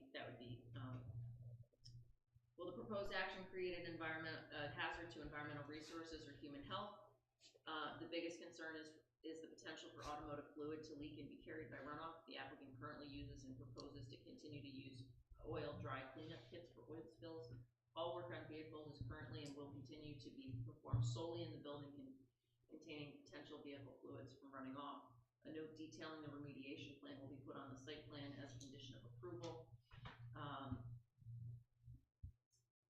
And we can elaborate on that if we need to. Given the limited disturbance to an already existing use, SWIP is not required, correct? You're under half an acre. Correct. Right? Correct, yeah. Sure we are. All right. This is another finding. You're gonna wanna discuss landscaping. Planning board requires all applicants to maintain landscaping buffers in perpetuity as a condition of site plan approval. In this instance, the applicant has proposed limited landscaping in the vicinity of the building. Due to existing conditions on site, the applicant has proposed a landscaping easement on the adjoining parcel to provide the necessary buffering between the proposed commercial use and adjoining residential use. And then you'll have to make your specific findings. And I'm not sure it's discussed or finalized our street side. Correct. So that's just, I'm putting this in so that your brains can all think about this. Endangered species, the site area generally is known to provide habitat for state listed threatened species. The northern long-eared bat, the site contains no trees that would provide suitable habitat, is that correct? I don't think the site has any trees. Okay. Not very many. Trees, there's no bat habitat. We're not, I can say this, we're not cutting any trees, that I know for sure, for certain. You'll want to insert a discussion regarding lighting. I did not insert one yet, because I know there was still discussions we had about lighting. Applicant has proposed to utilize on-site parking and this is parking, I'm sorry, I jumped on you. The applicant has proposed to utilize on-site parking as well as off-site parking by virtue of a license agreement with the owner of SBL 2072-9, Frontier Communications, which is located across the street from the subject site. The planning board required the applicant to demonstrate the applicant could achieve sufficient on-site parking in the event the license agreement for the off-site parking was ever terminated. With respect to the storage of vehicles for the auto repair shop, the applicant has provided space for approximately 26 cars, I said 24 earlier, I meant 26, within a fenced-in area. This parking exceeds the threshold set forth in 200-51O, which limits vehicle storage to not more than 5 licensed vehicles requiring minor repairs may be left outside for a period not to exceed 48 hours, and they shall be effectively screened from all property lines, except as to the holding of a vehicle for not more than 60 days for insurance appraisal purposes covering property damage claims, and except as to the holding of a vehicle for the required period to perfect or protect a garage miscellaneous pursuant to statute, and except as to the holding of impounded by the state of New York. At no time shall any unlicensed or dismantled vehicles be outside of the building. So that's regardless of its status. If it's unlicensed, it can't be in the storage area. Okay. Applicant acknowledges that a variance from the zoning board of appeals will be required. We will want to insert a discussion about the location of the dumpster. And then I have a conclusion. In the event that ZBA denies the requested relief, the seeker determination will need to be reevaluated. So what I would suggest is, while we're awaiting the public hearing, chew on this, mark it up. If you have comments, think about your findings, because I'll be polling the board when it comes to that time. We'll hold our public hearing, solicit any public comment, and then whether it's at the next meeting or the 28th, we can go through and the board can articulate it. Right, so you're recommending like the public hearing to be February. Well, I think he's saying he'll bring revised plans, and if the notice goes out in time, but the notice is due out like tomorrow. January, you mean? I just don't think we're in a place to do that, though. I think we haven't had landscape discussions. We haven't had the. I don't know. I don't think we're there. I think you can hold the public hearing, you just, Yeah, but the public hearing, you want to be as finalized as possible so that the public says this is what's going on, right? So they know it. I don't think we're there. Could we have those discussions tonight a little bit? I think Sure. it's a work session. Well, yeah, sure. Let me ask you guys, like, what, Yeah, it has to be completely just about every T crossed and like that. yeah, I mean, pretty much so, because, Before we have it, right, otherwise you're coming to a public meeting that you're not hearing all the stuff. Well, that's gonna be discussed later. Right, right, no, it has to be done ahead of time. So. yeah. So, I mean, we can discuss the landscaping and the, you know, the different things that need to be discussed, the lighting. Should there So- really be two dumpsters? There has to be one for cardboard, one for garbage, right? You have to have two dumpsters on site. For one for recycling, one for, yeah. Yeah, right? Well, but they can, I believe they can all fit within the same enclosure. Yeah, well, totally, yeah. Correct, So yeah. that would be a double enclosure, that so to I speak? believe they're 9 by 18. So yeah, Okay, yeah. Yeah. And that fits there, Mike? that fits perfectly there. Yeah, it looks a little like it's floating out in outer space on its own, but there's plenty of room between the dumpster and the nearby stairs and whatever four So you vehicles can to go straight circulate. in, throw it over the top, and then just go right around the building. Yep, he would just have to back up slightly just so he Yeah. can continue to make a left. That's a it. whole lot, that could work, yeah. You can get all the way around the site now. I mean, and in terms Even of, if there were cars on the other side, he could still get through, that'd be okay. he would actually, yeah, if we had, we're not supposed to be parking outside of our property line, but No, if, I know the big thing is you can't back up on the road, right? That was a big discussion last time. Yeah, he could, yep, throw it over the top, Yep. do this, yep. and go right back. Mike, that's a 8 foot by 9 foot 6 inch enclosure you have, not 9 by 18. Oh, it's not 9 No, by 18. yeah, I was That- gonna say it looked a little squarish. Yeah, But it- yeah, it's That's gotta be able to get not two, double wide, maybe you wanna make that 9 by 18. sure. Yeah, I can do that. I would show that in the plans. Right. Cause you're gonna need, and then, now double that, can you still get around it? If you keep going off the obviously side, it would be. Yeah, I'll check that. Let's check that, yeah. And that fits, Mike, that truck that we're talking about can get through those parking spaces between the building and the parking spaces? I'll run a turning diagram. With a car there, obviously. Yeah, Right. Or cars, plural. Right. So just so I understand correctly. I'm gonna run a turning diagram just as what's shown here. Yeah. Yeah, Going out around that next corner. yeah, Of course, Right. I'll show it circulating. yeah. Correct, Right, yes, right, right, right. correct. Yes, And then obviously make the dumpster twice as big, you know, correct. I'll make it as big as it's needed for two. Yeah, that's it. Two bids. Yeah. Now, can it not go, is the reason why it's at the points on that dotted line there, can it not go further back? Is there a setback I think that's requirement? the property line, right? I'm just wondering why, where it's can it go Where the line further? hits the dumpster. Can it go further towards the Heritage Trail, I guess is the question? Can it come this? Yeah, This is where our property. that's, okay, Right, that was, that's right. okay, okay. that's the encroachment. And that next line, Mike, is the fence, correct? That the county's supposed to Right approve. down here where the X's are. Right, that's the one that the county has not yet. Correct. Okay.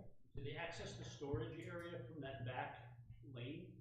Like to the right of the 6 parking spaces you have there? Which way were you? To the right of that. Right where you're pointing. To the right of it. Just down, is that where they get in and out of the storage area? This is another location, yes, if you go. So you couldn't put the dumpster there? I thought about it, Yeah. but if we can scroll down a little bit, to like the next page. You'll go to the site plan, it's probably page 3 and 4. I'll tell you this. Stop right there. So yeah, if you can see here, it's 26 feet wide, this space. Realistically, I might be able to stick another one there because I really don't need a two-way access there because it's gonna be operated by somebody as if they're like a parking attendant. Yeah. You know what I'm saying? And the reality of it is, you know, this is probably gonna do something like this or something like that. So, I mean, I could wedge one in there. I could probably get another 8.5 by 9 in there. Because I'm guessing that's why that's 9.5, 9 foot 6 inches, the enclosure there, because you wanted to make sure you have room. Correct. So, I mean, we probably could stick another one here, which would still leave us with, you know, worst case scenario, even 9, we'd have 17 feet, plenty of room to get a car in and out. So The only problem is I'd have to put the dumpster on the bottom here so the truck would Right, pull pulls in, forward to that's it, back up and get out. I can't really. And it's not central either to the other buildings, right? No, That's the other this part. one would probably mostly serve this at that point, right? You just do cardboard over I there. mean, we would have one here, if I'm understanding correctly, we would have one here and one there. One would be recyclable, one would be regular trash. Yeah. You just. So what, and so now I'm not understanding, so why wouldn't they both be together in a 9x18? Because the In room. case I, You might Don't have have it it Oh, right if there. there, if there's not enough room, Yeah. okay. so it's an And alternative. so this is an alternative. It might be tight there to try to hit that angle. It's odd, because you get this Yeah. little retaining wall here, I can't rotate this thing like parallel to the property Right. on here, because then I can't get the truck to like line up with it. It's one-way circulation around the building? It's, Right. at this point, well, yeah, we don't have enough room here, I don't believe. So Mike, if you put the other one to the right side, the second one, how do the parking spots interfere with that if a truck is trying to get to it? There's no parking spots there. There are. This is just for vehicles. No, roll up, scroll up, No, that's just a blank spot there, Joe. look further. Yeah, keep going. Keep going. Oh, wait, maybe, does that come in? Right there. Right there. It's a blank I spot. see parking spots. Well, Give it a sec. It'll, This is the Or title it's gonna sheet, take so the more. sheet we were just on is a larger view of this, right, so see those parking spots? yeah, right here. Yeah, where are they? In the other sheet. they were there. They're there. I think you just gotta. So the dumpster would go kind of where that big Right there. block right there. Right there. The dumpster, and by the way, there's a little light pole right there too, Dave, so Okay. we probably could remove that light pole, but. I mean, you're squeezing the area to get in and out of the storage area, that's the problem. Again, I don't think we need 26 feet there. Because again, it's gonna be like parking lot attendant operated. I don't think there's gonna be like that kind of free flowing traffic. So, You mean to keep the small, a 9.6" one on the left side and put another Same. 9'6". Yes.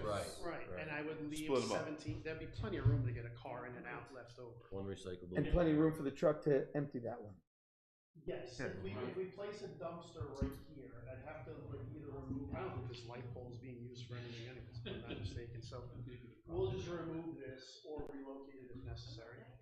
We'll put another small one here, we have that one there, one will be for regular trash, one will be for recycling. Beating us to death. Where it's located over here, this would not preclude the use of cars getting in and out, that space is left over, we have at least 17, 18 feet left. Okay. So we really only would need 12 feet to get a car in and out, we'd have more than that. Okay. And the other thing, so when are we expecting to hear Elizabeth, or maybe you don't even know, from the county to say, it's confirmed? I don't know. That part, Because, here's why I say that, before you even know. Because if they don't confirm it, then some things change. Correct. We would be changing the site plan, correct. We'd have to reopen another public hearing So at that point. that's the other, But you hear they have to reopen the public. We would take no exception right, to that. Because but if you why, close but the why public- reopen a public meeting? Why not wait for that to come in? Because if we're, that's what I'm saying, like, Right. then you're not doing two Wait a things, month. that's two more meetings. That's your call. Yeah, so I don't think we do it until that's in. Yeah, makes sense. It's the board's privilege, whatever you want. I can tell you, we would take no I mean, I would expect within the next 2 weeks, we're gonna get something from the county. There's no guarantee. So we could set it and then just cancel it. That would be an acceptable approach also. I would be okay with that. We don't have everything. If we don't have a county letter, we'll cancel it. I would agree with that statement. You can remove the literature, the verbiage on, so we're getting employee parking over. Well, I'll do that anyways. Does it have to go Dumpster public? on. When does it- Regardless, I'll make sure that that's changed to employee parking, and I can add another dumpster in that corner. That's not a lot of work for me to do, yeah.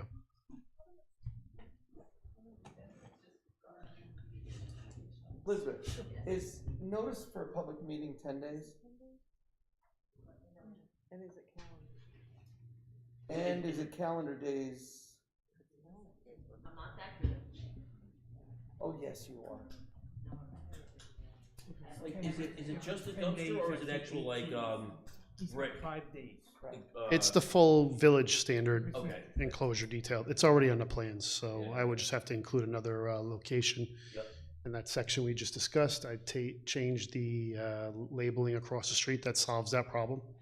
And then I think landscaping I thought based on the vegetated buffer that we had I don't included. think we completely decided on the front part. I think we decided We were that. talking But about there's it. nothing There's- there. The problem is, It's either raise it and put a Right. planting in that was what the discussion was. once you But put we something never there, ended up. listen, here's what happens, it doesn't get maintained and it gets trashed by the salt trucks. I think it's Yeah, kind of, it's- But it's I gotta think be, that's what we but when came you, up with. when you do this, you have to maintain in perpetuity. But They have to that's, maintain. but I would say that's unfair to the applicant. If we're Well, I mean, gonna, that's what we do. That's every applicant. I'm not disputing that, but what I'm trying to say is that if we were to put, I don't think we have the room for it on the site. It's difficult to retrofit the site for meeting the intent of the code, but in any project, if I'm putting planters up along a roadway where there's a curb, you can be guaranteed those plants are gonna be killed every year. And you can be guaranteed the applicant's gonna have to replant every year. And in that sense is what I'm trying to say is somewhat unfair No, I think what we to were the talking about, applicant. Mike, Yeah. at the time, and what didn't get resolved is, it's not at grade. It's lifting up like a 2-foot planter all the way. That's what we were saying. Yeah, but Then the plows aren't gonna, I disagree with that, because when they're plowing along a street, and this long stretch on Elm Street, the straightaway, there's gonna be a lot of snow when they make several passes, and that's gonna, I could tell you live like on a dead end, and I can have 3 inches of snow, and I'll get, yeah. you know, And that may be the case. yeah, All I'm yeah. saying is, we didn't finish the discussion. Sure. That's all. And then it also might affect the deliveries, because you know there's gonna be tractor trailers delivering Yeah. stuff down there, so. they're gonna get hit, knocked over. Well, And the latest one is that round thing out in front, wasn't that? in this Yeah, if we go, there's a landscaping plan if we wanna go to it and take Yeah, a look. let's just go there quick. how do deliveries get delivered? Just right on the road, just. Public notice is 10 calendar No, they days. do pull in front of the garage at this time, so what I've got shown It's there every day. is You gotta not get too it to the- different, like a wide space. Right, Gotcha, right. yeah. So why The would, way I have it shown right now, it's better, they can come in on the one side and go all the way Right. around and back out, so now we have a set way. So they're not getting tractor trailer deliveries then, or? Trucks be able to make the turns. Yeah, exactly, right, It's a right. box truck, Yeah, so it's pulled, again, this is like a garbage truck. chocolate cheese, that's all it's ever getting in there. The physical limitations speak for Yeah. themselves. That same plan, if you just went down, Terry, to, Oh, it's the same? yeah, that same plan should have the landscape. no, usually it's separate, so, sorry, Terry. I just directed. But we basically had some planter boxes up along the front of the building. And that front of the building is not too far away from the street. Why was I thinking you had a circular thing? It's semicircular, but along the front of the building. Oh, there it is, right. Yeah, so, this is like, we took basically a parking spot and we turned it into a planting island, and put a tree there. And we've got these planters in the front over there as well.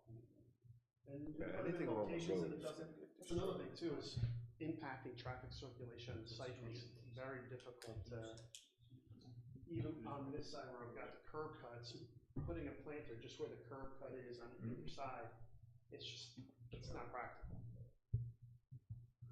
But this will give us, some greenery along the frontage, plus the vegetated buffer on the other side of the screen for the residential property. Karen, I don't know if you guys know her, she's a very good landscape architect. If there's a way to make something, and we only state this, if she can put more trees on her property, she absolutely will do so if she can.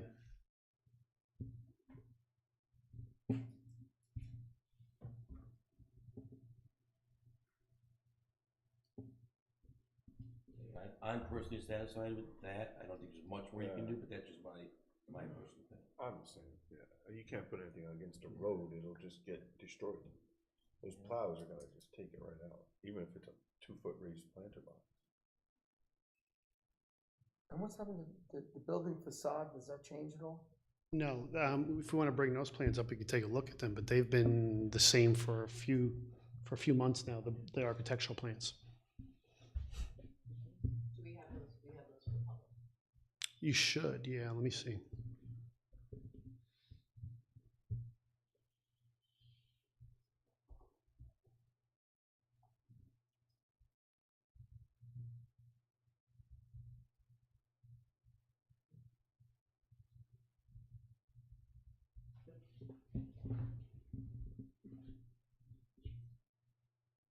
So we gave you some elevation views to look at.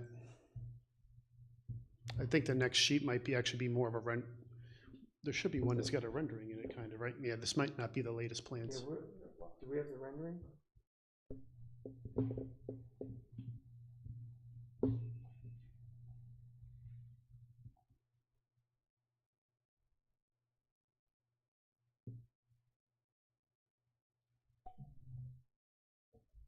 Yes, there is a document.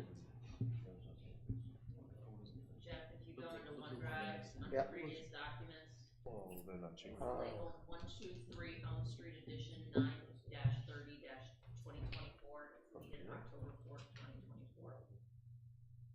There we go.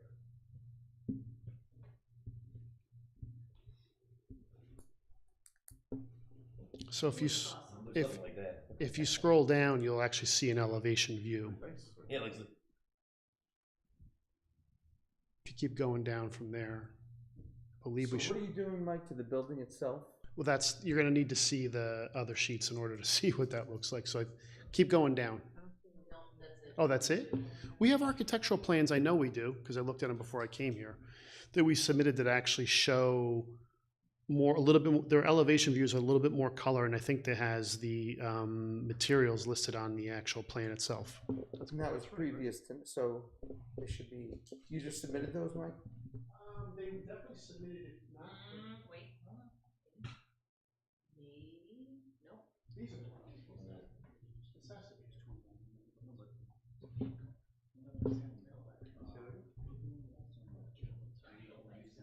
That's okay. I can actually email them to you right now, because I asked him for them tonight before we came here to double check.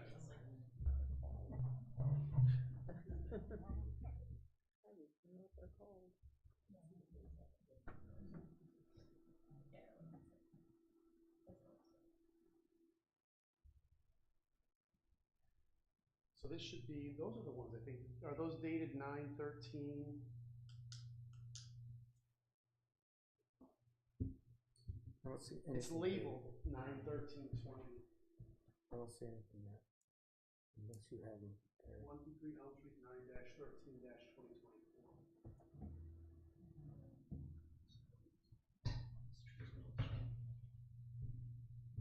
Is there anyone I can email? Terry, can I email you?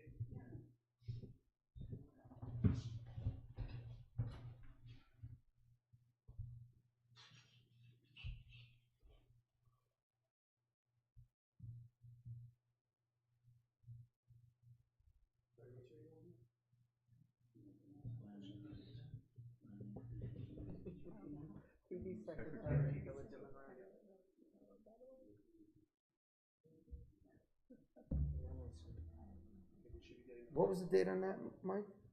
9/13/2024, that's the way the file was named. Yeah. Yeah, we don't have it. Which looks kind of like what we were looking at, but these are the most updated. And then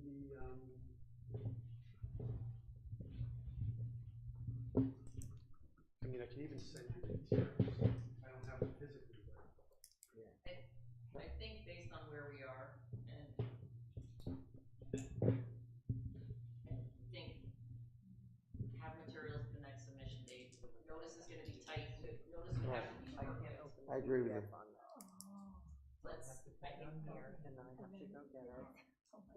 Push to February, because then you can have all of this stuff resolved. You can have your submissions, you can have your. I agree. We can have Why are a we work trying to- session together the first Yeah, we're trying time to- in February, Yeah, and then we go to the public hearing. Could we at least make the submission for the 28th to get extra time to review with the board, to make sure that everything's buttoned up, and then if we need the work session in February, we have that as well? You can submit any time. Mhm. It doesn't affect what we do in February. I would have missed the planning board meeting date submission for January 28th, though. For February, you mean? No, so what I was trying to suggest was, I'm gonna make a few minor changes to the plans. Right. We're gonna relabel that vehicle storage area Right, so if to, you submit all that before the February submission date, it's still February. okay. I just was hoping that the one meeting in February, the work session would be enough, You follow what I'm saying? To make sure we address all the comments. I was looking if we could still be on the 28th meeting for these minor changes to get extra time On to. the January 28th meeting. Correct, but not for a public hearing, just to come in and discuss the changes that I'm gonna make to the plans. Yeah, I don't think it's wrong. Only because I they're, think they're pretty minor. Yeah, Yes. yeah, no, yeah. I didn't know that's what you're saying, yeah. Material that's fine. list and a couple little minor Yeah, things. and then, if, and then give us the architectural materials too, serial numbers, that stuff, actual samples. you think we can make it, or you wanna go? Don't break Bring it all in. Right, and then I'll update I haven't clicked send yet on my email, so I'll update the notice. Yes. And what we'll do on the 28th is set the public hearing for the February meeting. Yep. And then Terry, you'll have the notice that night, you'll have it ready to go. And then Right, because you can have it ready. instantly. Two quick questions for you, just wanna make sure. And to Mike's point, if we discuss it on the 28th, and if we still have some comments, hey, that's the first week in February to, Yeah, and Elizabeth, Hold on, go ahead. You took care of the fences on the plan, right, Dave? That was the one comment. Yeah. That's the, yeah. And I think we also need confirmation from the county oh, yeah. to do that. Well, So, I would expect to have it by then. If it's not there by Right, then, right. I think these gentlemen have further discussions to have. And it's not With the us. county, Yeah. right. There's something wrong. Could you also send me a draft of was that a neg deck you were reading before? Just so I can have it and, It is be able very to. much a draft and No subject to worries, their- that's fine. their input. So we'll get everything possible we can get into you for the 28th meeting, and whatever we don't, we'll have it for you for the whatever February meeting, and that should carry us across the finish line, hopefully for a public hearing in February. Does that make sense to everybody? Yes, That makes sense. yep. Okay, good. Lighting, do we want to hit lighting at all, Yeah, we Tiggs? do. So what is the light, so Mike, walk us through what the lighting is currently. And then Dave, I don't know if, yeah, I'm sure you reviewed it. Yeah, I'm sorry, go ahead, Dave. I'm trying to remember if we had comments on the lighting. It's existing, it's all existing, right? Yeah, most of what's there, whatever's. It's an addition to the building, right? Correct. So the building would just, I think we're showing those on the architectural plans. You're gonna have wall-mounted sconces. There's no lighting that's changing within the site itself. Right. So whatever's there is existing being used, we're gonna utilize currently what's there. So what is currently there? I believe there's some actual light poles that cast enough light from the street into the parking lot. There's also a couple little floodlights along those poles that point into the parking lot as well. So is any of that hitting the, flowing over into the neighbors at all? I think everything points into our property as opposed to like out, if that makes any sense. I mean, we had shown, I would do a drive-by too, and I had shown you guys some photos too of what it looks like at night in that area. I mean, the parking lots, as it stands right now, is well lit. Enough for the purposes it serves. So nothing proposed on the actual new building, right? Nothing other than, these like. Yeah, right. One is they would come and show you. Are those sconce lighting? Yeah, they're sconces. I would imagine they're the type that cast light. Yeah. Get a cut sheet? Yeah, if you had a cut sheet, you'd probably get that. Get a lighting cut sheet. And try to bring in a lighting cut sheet to show you what the Yeah, that'd be great. building mounted lights look like. Yeah. Yes. I don't expect that those, I mean, we're only showing them right here at the entrance, and I think there's one in between. Oh, they're all up top too, okay, I see. And the facade of the building is being changed? Yes, to what, well, I mean, it's gonna be like a CMU block look with some type of stucco look. Okay, so is there any renderings that you have of that, Mike? We have renderings of the building? We do have them, don't we? No overhangs, or that's just a flat? So I think can we go back, Terry, to those other renderings? Those were just aerial view renderings, is that what I'm? Yeah, the apartment design ones. Yeah. Yeah, they were just overhead. I think we can try to, I mean, those elevation views are pretty much renderings, but we can try to dress them up a little bit more for you if you Yeah, want. just so we see what it's gonna look like, Yeah. and any comments we need to make.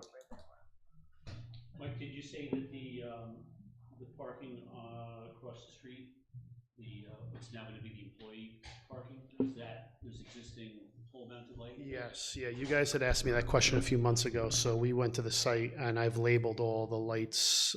Most of them were on a survey, actually one or two are missing, I put them on.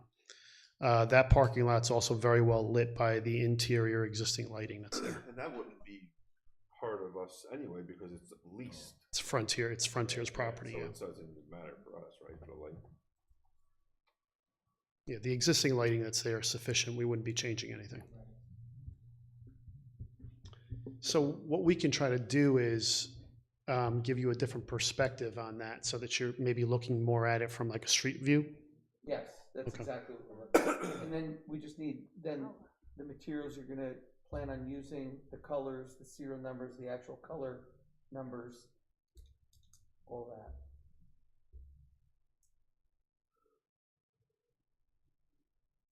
Yep, we can do that.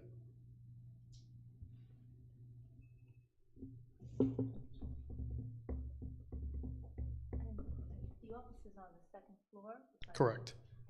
Are they all for that business, or are there gonna be plans to rent it out? My understanding is it's all for the business, is that correct? For that business? There's gonna be a storage area up top that's to serve the business as well as the offices.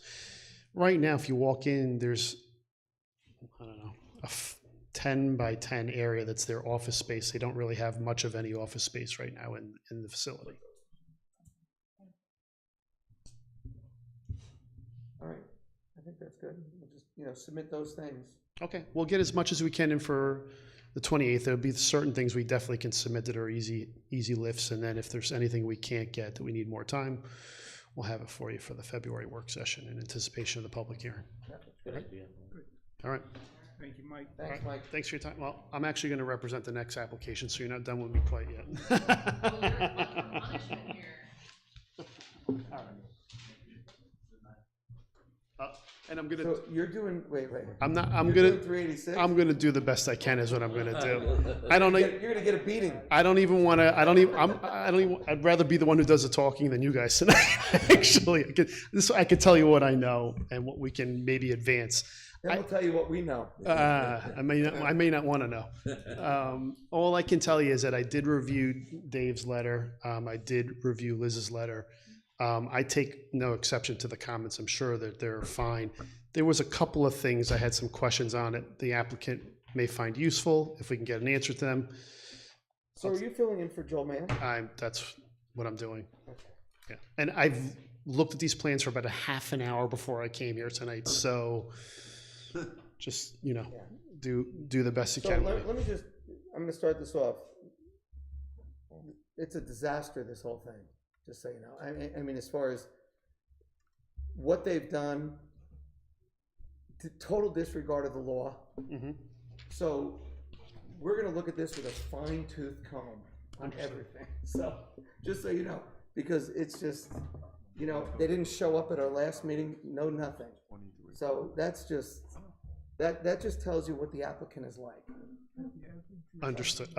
And I don't know if you know what that is. I don't know Right. that might be, are you the applicant for this particular? Okay, so that's the first time I've met him, so. Yeah, so you didn't show up last time. You clear cut your lot with no permissions. Right, you didn't show up. You didn't show up last meeting. Right. No. Nobody came. So you're the applicant and you don't know that you were not represented at the meeting? Must not be an important project to you. That's what I would say. So, yeah, let's do the comments. You want me to start? We've been doing the same order. Okay. Yeah. Okay, all right. Project description. This application involves the use of the site for the sale and storage of lumber and building materials, which includes a 30 by 40 expansion of an existing office building, construction of a new 5,400 square foot storage building, outdoor material storage bins, new fencing, and parking areas. The project site consists of 2.5 acres with a single access drive from Route 17M in the general business district. As the plan submitted is only conceptual, the comments below shall be considered preliminary. 1. The zoning permit storage of lumber and building materials by special permit subject to sections 200-48. The applicant should provide a narrative describing proposed business, which discusses how the project relates to the special permit criteria, for example, traffic laws, hours of operation, noise, screening, landscaping, etc., for planning board consideration. Number 2, uses associated with each of the buildings should be identified on the plan, for example, residential, sales, storage, etc. Number 3, the site plan should be signed and sealed by a licensed land surveyor or reference made to a plan signed and sealed by a licensed land surveyor along with a copy of reference survey. Number 4, a parking calculation table should be provided which includes all uses at the site. The calculation should include the residential uses on the site. Sorry, there's a typo in there. Number 5, from the EAF dated October 9th, 2024, it is stated that 0.92 acres will be disturbed by the project. In that case, based on Village Code 168-11, any proposed action with more than half acre of disturbance is classified as a land development activity. Section 168-12A states that no application for approval of a land development activity shall be reviewed until the appropriate board has received the stormwater pollution prevention plan prepared in accordance with the specifications in this article and Article 1 of this chapter. Therefore, a SWIP will be required. Number 6, existing and proposed utilities should be shown on the plans. Number 7, details for ADA parking, striping, and signage shall be provided. Number 8, site distances for the driveway should be provided. Number 9, Village Code Section 200-34H3 requires that all dumpsters placed in the village have a dumpster enclosure. Details for the dumpster enclosure shall be provided. Number 10, plan should include a note indicating that wetland boundaries were delineated by the qualified professional and should include who performed the delineation and when. Number 11, pursuant to Village Code 200-72I1B, the following will need to be provided on or along with the site plan. A, acreage of each distinct land use and the proposed density of each, if residential uses are proposed. B, existing school zoning and special district boundaries within 100 feet of the tract.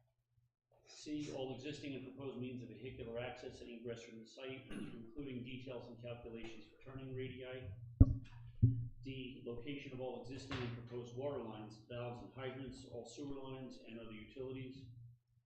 E, existing and proposed fencing, landscaping, buffer strips, and screening where required. F, a detailed lighting plan showing proposed location, direction, and type of outdoor lighting. G, boundaries and identification of existing soil types as may be found in the Soil Survey of Orange County, New York. H, a separate landscape plan showing both existing and proposed landscaping, retaining walls, and tree plantings, including a note on the plan indicating that all approved landscaping will be maintained in perpetuity. I, profile drawings on an appropriate scale of dumpster enclosures. J, parking calculations for the intended use pursuant to the Village of Monroe zoning code. And K, a note specifying hours of operation.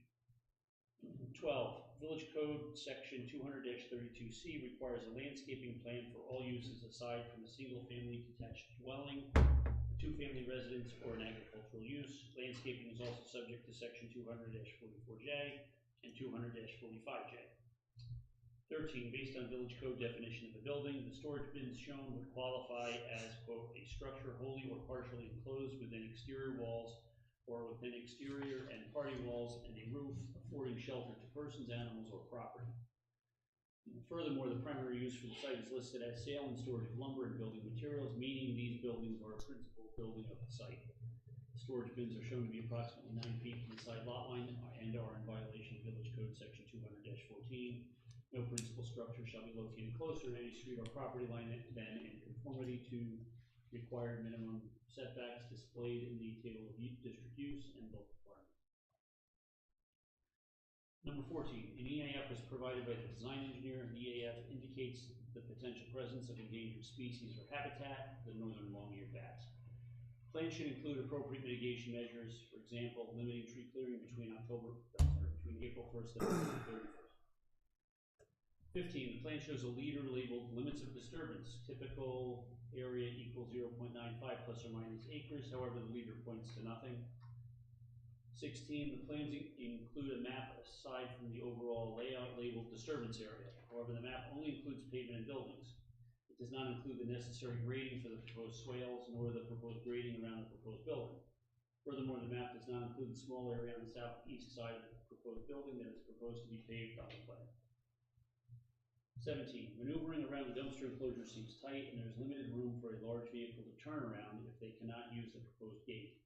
Plans should indicate if the gates will be accessible by garbage trucks, and plans shall include a turning analysis for trash pickup. 18, site traffic flow should be shown on the plans. 19, a loading area shown on the northwest side of the proposed 60-foot by 90-foot building.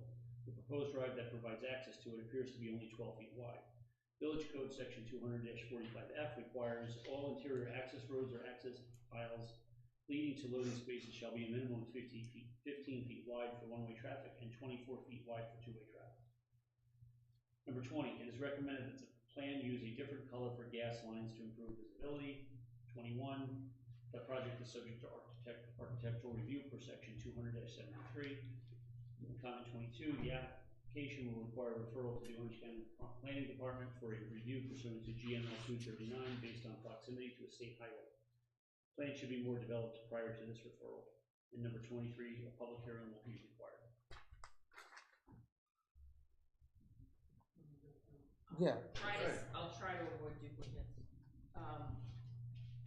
EAF, there's still a blanket number 9, or excuse me, no answer to be addressed by the applicant. Applicant to provide materials listed on architectural samples for review. Buffering between commercial and residential use remains to be addressed. We talked about the SWIP, that a SWIP will be required.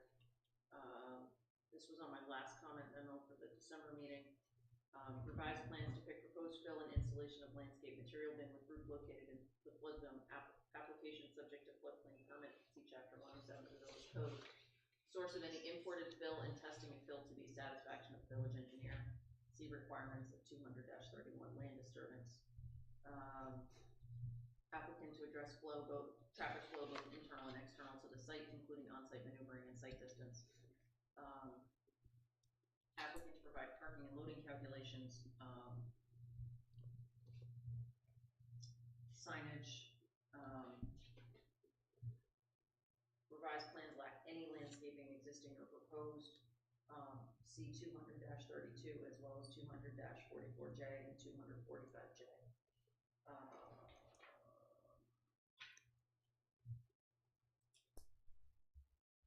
Applicant provides a basic deduction of purported wetland area. There does not appear to be any indication of wetland delineation or how the wetland area was established for purposes of that calculation.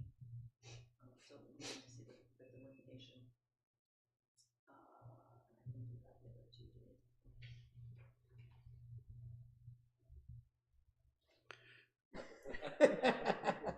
So I have, approval. I mean, when I reviewed the letter, I looked at the plans, you know, I get the basic idea. There was like two questions I could possibly ask the board today. I mean, obviously there's a lot of work left to do on the plans. I don't know if I'm going to be the person that represents this application again before this board. I don't know. I'm just here tonight to help out.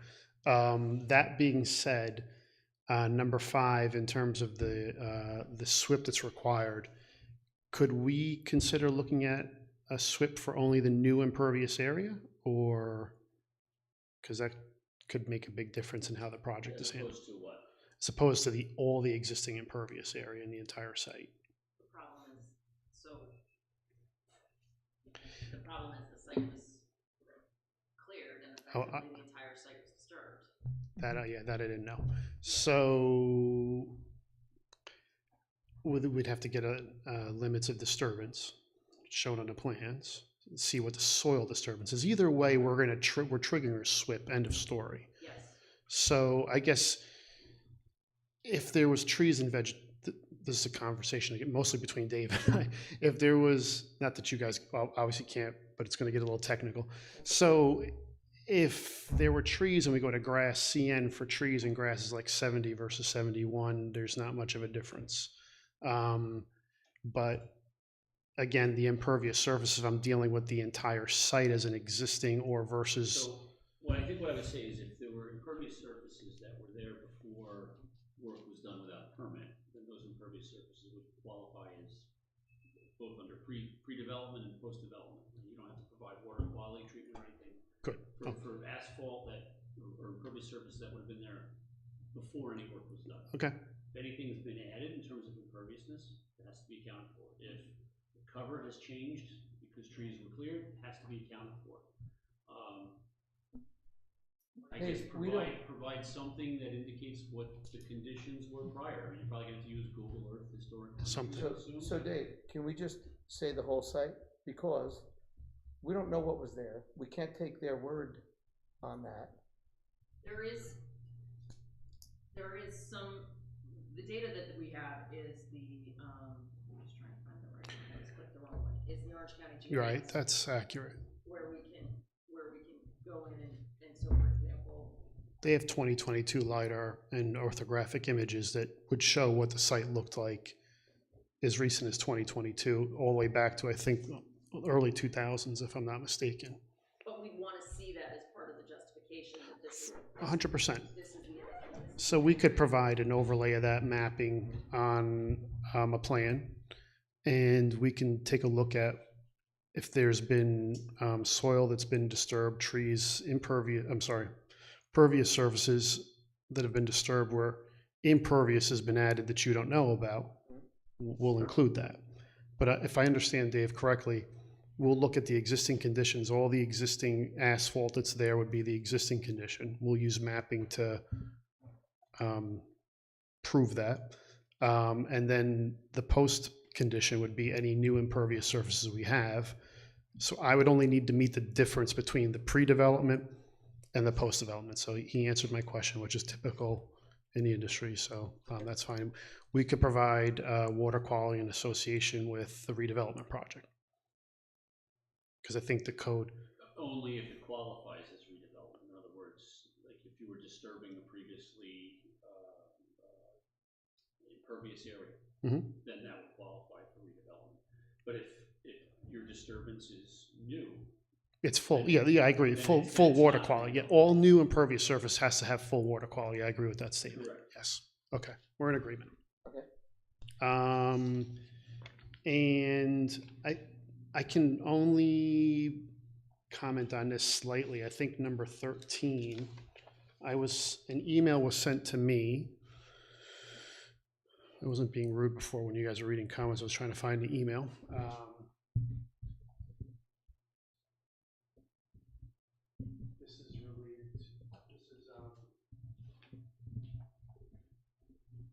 Related to, I think, the side yard setback, and I'm not sure I can read this email from Jim Cox and if it'll make sense to everybody, but it said it looks like according to 200-26.2 B and F, and this is, I think, related to the storage sheds, it cannot be in the front yard but needs to meet bulk requirements in the GB zone.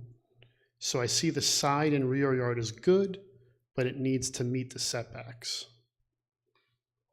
Does that make sense to you, Dave?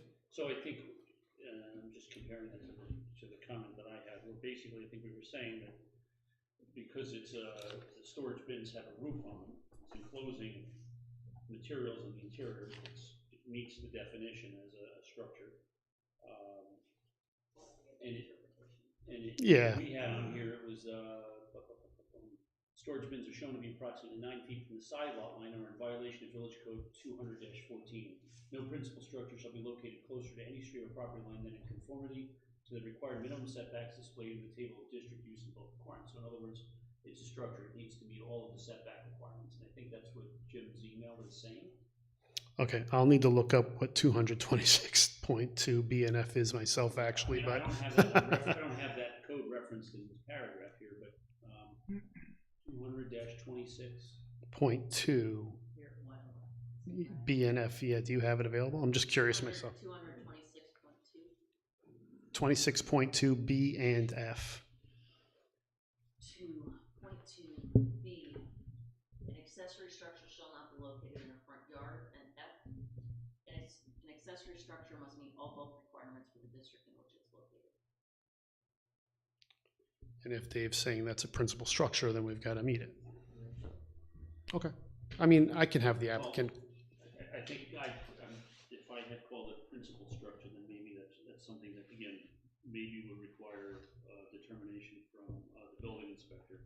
I think it's clearly, he's saying it's a structure, but I think he's saying it's an accessory. accessory structure, that's what, that was my gathering. So we need an interpretation. And I can get the applicant to work with Jim on that. And that's about as much as I probably can contribute to you guys tonight. I'm not sure if there's anything else you wanted me to bring back tonight as a part of the meeting tonight. I'd be glad to, I just think all the comments that need to be addressed. Yeah, that need to be addressed. So just, You know, if you look at it, I don't know, guys, if you're taking a look at the site, I mean, it's totally stripped. Okay, for the 60 by 90 building. Yep. It's in the 100-year floodplain. Dave, did you have anything to say on that, the floodplain? It's in the floodplain, isn't it, building? Mike? I don't know for sure, Joe. I don't remember reading that just now, is that very true? the landscaping bin storage is in the flood zone, is in the floodplain. Not the building. The buildings themselves are not. I did just, for the record, Google Earth, if you ever, is a great tool and has historic, Information. that's the 2024 image. And just so you guys are aware, I think Jim Cox, probably most municipalities have access to Nearmap. Nearmap can give you like changes on like almost a daily basis. So if you really, 2022. so if you really want to see something even clearer, probably Jim probably has better records than even that. This is what's available to me instantaneously. I mean, I think when you submit the plan set, whoever submits the plan set, they should have a comparison of this is what they're seeking the approval on, because it's either been done or they're incorporating that into the plan. And what was there before that work was done. You know, if you look at that site and you see some of the bins that are there and the way they're all around the whole site, I don't know if it's called redevelopment or whatever, but I think the plan that we approve has to be for the whole site. For sure. That's what I think, not just the piece that they're looking for. Yeah. Yeah, I And agree. just to be clear, what Mr. Morganti was asking with respect to the SWIP, and I'm going back to the 2022 picture, that's existing pavement. I have no objection to him taking credit on a SWIP. This is just the stormwater, it's not the whole site. We're not talking about site plan approval. Yes, the site plan approval is going to affect the whole site. But the stormwater, he gets to say this existed. But he has to account for all of it. Right. So this little piece here, he could say that existed. Dave, is there no wetlands on that? You have to count There's all wetlands in around the it. front. No, yes. Like, Okay. just off All around The it. road, yeah.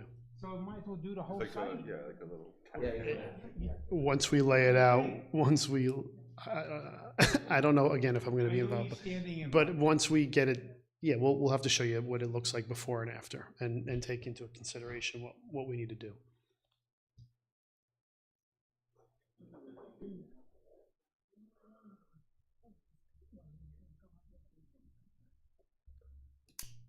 So Okay. take care of the letter, Yeah, I think just the comments need to be addressed and I got some clarification on those two items, so, and the building inspector's determination. okay, yeah, we'll get something from Jim. Any other questions from the board? No. I think that's it, Mike. Thank you all again very much for your time tonight, appreciate it, have a good night.